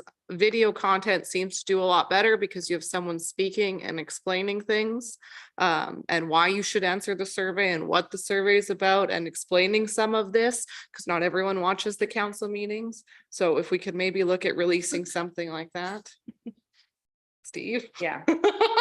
No, Steve okay, is I just wanted commenting. to clear that up with the time constraints, just because I feel like this is such a hot topic as well. It could be a great one to help us launch Engagement HQ was kind of where I was coming from, but I understand your point to that end. And I like Councillor Ward's ideas around the video and other methods of getting this out to the public, because I actually want the feedback on this really badly to help us make this decision. So I just want to see it done well. Sounds like you made Like, I a great believe- one to do the video. Maybe. I believe we already have plans already to discuss snow removal on our new platform. Because as you know, there's a number of different opportunities to use that tool and different versions of engagement, right? Some of which is just actually explaining our processes and providing more information in a clear way, and not necessarily even including FA or survey results, but just presenting the information more clearly. So I believe that we already have this is slotted as one of our potential snow removal in general projects to launch under Engagement HQ. But I believe in terms of a survey, we're really looking at a small amount of questions to be able to get feedback as it relates to the cost, assuming that they understand what the explanation of the service is that they're getting. Okay, Councillor Adams. My question, as always, with these surveys, revolves around the efficacy of the survey. I just honestly don't believe you're getting a representative result from when we do a survey. We're getting a very skewed number. I mean, we've got what, 2,500 households in Slave Lake, and we got how many responses in our last survey? 68. 68. So. In And those fairness, I will 68 tell you, we did a survey like this 5, 6, 7 years ago, and in the snow removal, and we had, I want to say, over 600. It was the most successful survey that we had ever done. Wow. So it depends on the Very amount. passionate about snow removal. Depends on the topic, but you know, the questions have to be framed in such a way that they make sense. A video, I think, is important. You know, I think we need to get back to more videos, and I would challenge our administration that, you know, council doesn't have to be the only ones that make videos. Example, our extremely popular this week $2,000 giveaway there to try and get more engagement from people. Definitely had some people thinking that was the dumbest decision that we'd ever made in our entire lives. And so maybe having a video ahead of time to say, hey, like, listen, we have this particular piece of infrastructure that we're investing in. We want people to use it so we can tell you what streets that we're doing and when we're doing snow removal, and potentially when we have a water line break that you're not going to have water for 5 hours, or there's an issue with utilities, or we have a fire. And so investing in that infrastructure, we just want people to be able to use this tool to communicate and engage with residents, which is something we heard loud and clear during the election that residents are always looking for. And I think even some of the same people that throw us under the bus for having this are the same people that would tell us that we need to have more engagement. So I would encourage everyone to take the opportunity to use the tools that we are investing in that don't have to rely so heavily on one individual council member or something to be able to communicate everything that the town is doing. And in order to do it, to take the 10 to 12 to 14 seconds to register and jump on it, will even maybe pay your utility bill for the next 2 years. I thought that was a good incentive. Personally, maybe I'm just in a bad mood and I should probably keep my comments to myself, but that's for another day. So There's cost savings to be had there with the amount of time as well that administration, especially higher levels of administration, have to spend answering residents' complaints, answering calls about where snow removal is and all of those types of things. A lot of that can easily be handled by an automated system. So if you look at just on the prize rant, if you look at the dollar value of the prize that's being issued and you factor that into staff wages, I think I calculated it was approximately 4 to 5 hours a month is all you had to cover. And I guarantee you that especially the director of operations spends more time doing that than, so it does end up paying for itself. But I agree with the video content is where we need to. agreed. Getting back on track to the survey. The other thing too is if we have crappy feedback from the survey in the sense that we don't get enough buy-in, then you say, okay, we need more time. Let's try a different scenario. Obviously survey isn't working. You do your engagement HQ and it goes along that perspective. I don't think we should make a decision based on 32 people that respond to a survey or 48. We need to have more, but in the essences of time and energy here, let's pump one out and see what we can do. I would encourage we'll work with a member of council there to help communicate what we're doing and we're trying to do and have that go out with the survey instead of afterwards. So that it's clearly understood what we're doing before people assume that we're doing something we're not supposed to be doing, and we'll go from there. So anyways, motions on the floor. Any discussion? Call the question, those in favor? That's carried. See what they have to say. Northern Regional Economic Development Grant. Thank you, Mr. Mayor. The purpose of this report is to propose utilizing the recently announced Northern and Regional Economic Development Grant to fund an industrial land market and fiscal impact analysis. Background on this topic, the Planning and Development Department presented a report at the intermunicipal meeting on December 14th, 2022. The report outlines a couple of options for potential development of an industrial park and recommended the lands in the southeast, i.e. that is east of the MD office. During that meeting, leadership suggested that it may be prudent, to have a consultant look at lands in both the town and the MD to determine where the best option lies, specifically mentioning a Mitsue Industrial Park. That consultant would then recommend an area and provide an outline plan for development of the site chosen as the best option. The members of the MD Council present, we're going to take that report back to the entire MD Council and get back to the town on their support for the initiative. On December 15th, the province announced the Northern and Regional Economic Development Grant. For a project to be eligible for program funding, the application must clearly demonstrate how the project will achieve measurable impact in supporting local economic development. One of the examples they list in the application guidelines is investment in economic development infrastructure, and specifically writing a feasibility study or collecting data to support the writing of a feasibility study, which is exactly what is proposed in front of you today. For non-Indigenous applications, the program has the following funding requirements. The program will provide up to 50% of total eligible project costs. Total eligible project costs must be a minimum of 40,000, and the program will provide a maximum of 200,000 in funding to any project. Applicants must be able to match the funding requested at a minimum of 50% of the total eligible project costs. Deadline for applications is January 22nd, which is this coming Sunday, and will require a letter or documents confirming matching funding is secured or committed. On December 20th, 2022, the Economic Development Department reached out to the MD summarizing the grant opportunity and asked if the MD would be interested in collaborating on the application. On January 9th of this year, the MD replied with an email stating that the MD of Lesser Slave River supports the town's initiative on industrial land. However, we will not be a co-applicant at this time. A recent update as of today, I received communication from the CAO at the MD that the MD is willing to support us financially on this project, but do not wish to be a co-applicant on the application. So essentially they don't want their name on the application because the MD is pursuing the MD is doing its own applications for this grant. And so they don't want this application to take away from theirs. So their name will not be on the application. However, they have committed to providing a financial contribution to this project, which I'll discuss in the budget section. So as for discussion, lands available for industrial development have already been identified along with development requirements, including some estimates around charges and levies. Detailed cost estimates are not available at this time and require more detailed engineering work, which would depend on the ultimate end use and design. Associated Engineering also provided rough estimates on the potential cost for servicing the area at approximately 4 million. That number was presented to council at a previous meeting in December. Before completing the detailed cost estimates for development, an industrial land market and fiscal impact analysis should be completed to determine market viability of development. Once the analysis is completed, Associated Engineering or other consultant can then conduct a performance review comparison of the market value versus cost of development. So the proposed scope of the study. So the following is the proposed scope of the analysis as provided by Nichols Applied Management. As a side note, Nichols Applied Management is doing a number of consulting for the MD of Lesser Slave River on a number of projects. So the scope is divided into 4 major categories: market demand and supply analysis, municipal competitiveness, identifying potential land users, and fiscal impact analysis. I'll just go through some of the highlights of each category.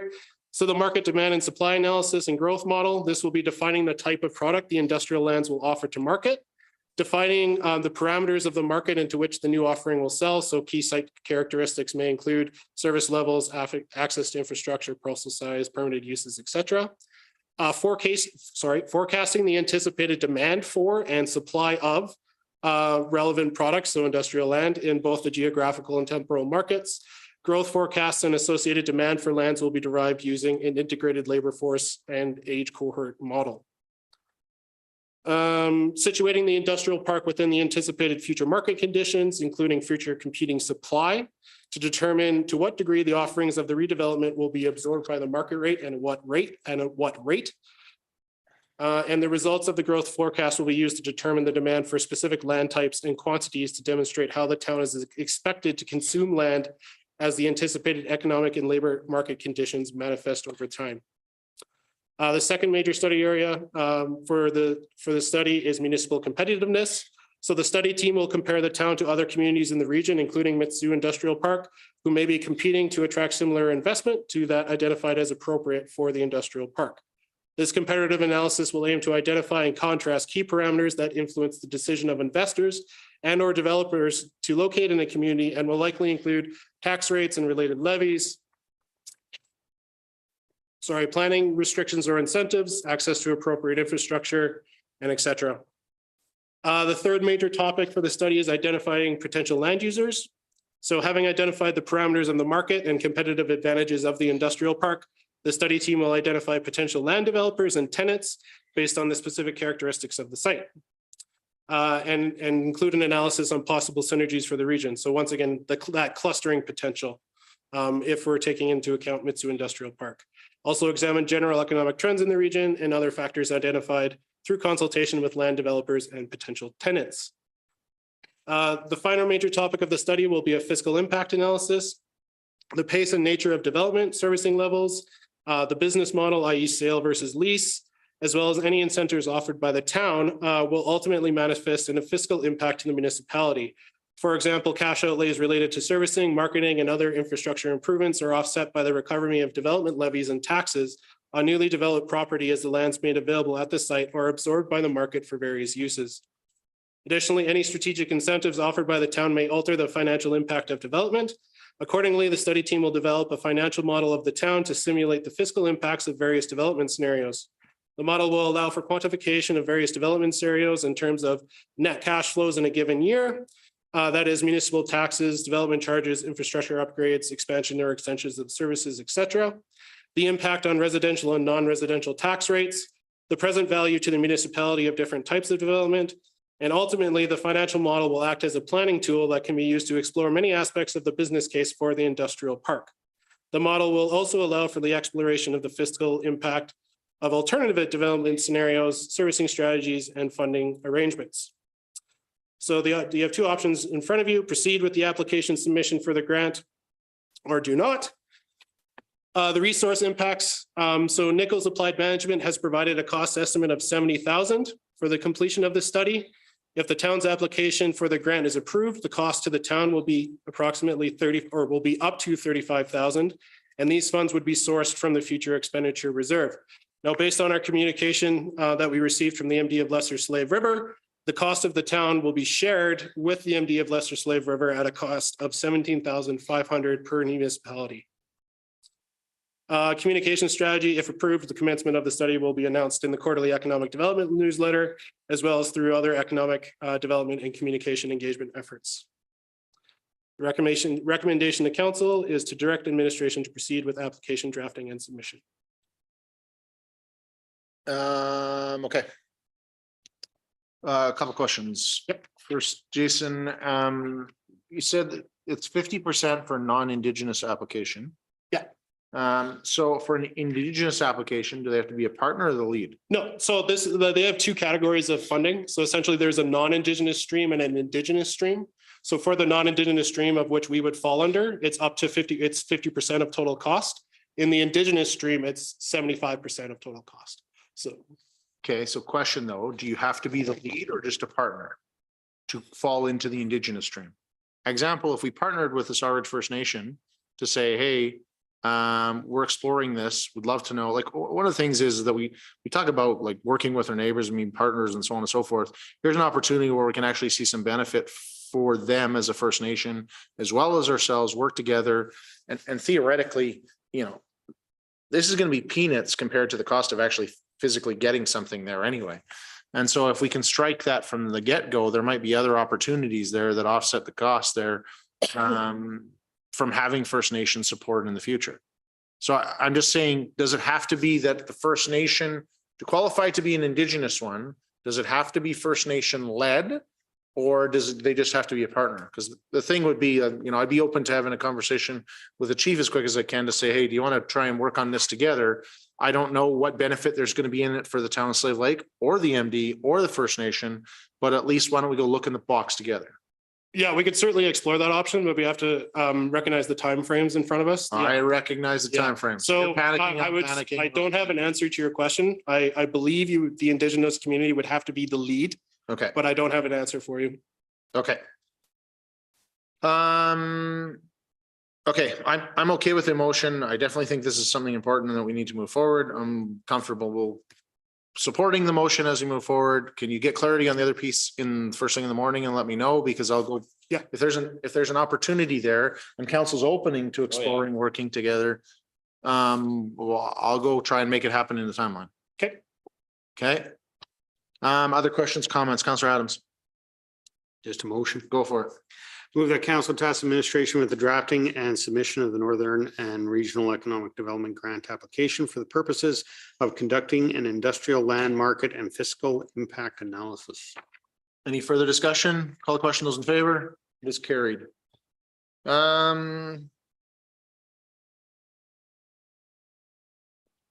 Yeah, okay. So even if we added partners and did something to that, we don't really need change motion, we'd be good. Okay, Mayor's Corner. What's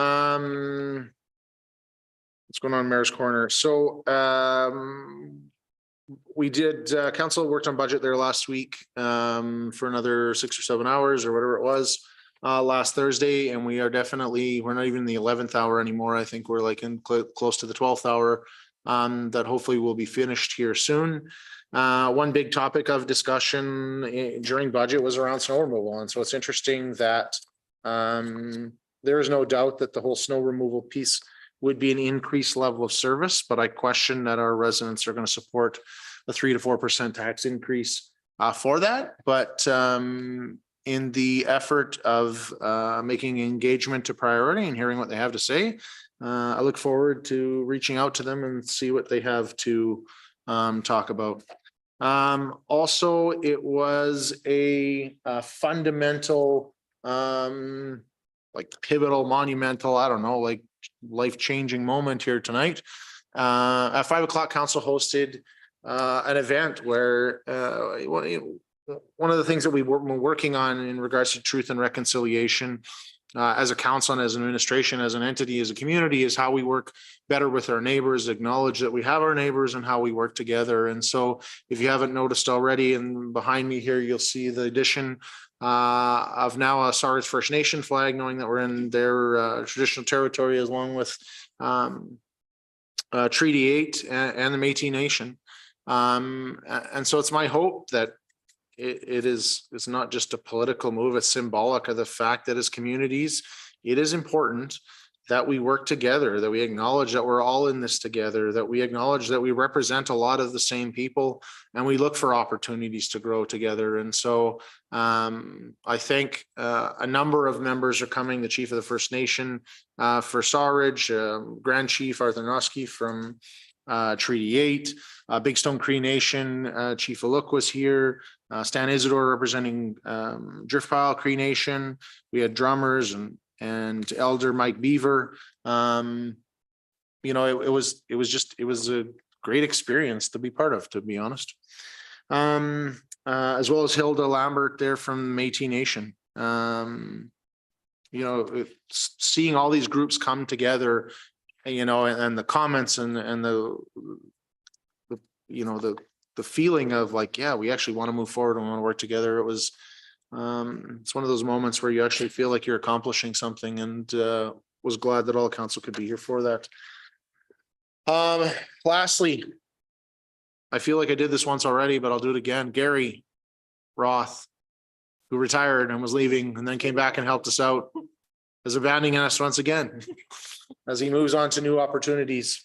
And so Gary has been a valuable asset to this council in more ways than one, in more roles than one. And I'm excited to hear that he's taking a new opportunity on the other end of the province there, and something he's very passionate about. and being closer to family. So Gary, on just behalf of council again, wish you the best of luck in the future. And we were lucky to have you. With that, we've got a number of items to talk about in closed session, so I'd entertain a motion to go into closed session. Thank you, Councillor Gramlich. Any discussion? Call the question. Those in favor? That is carried.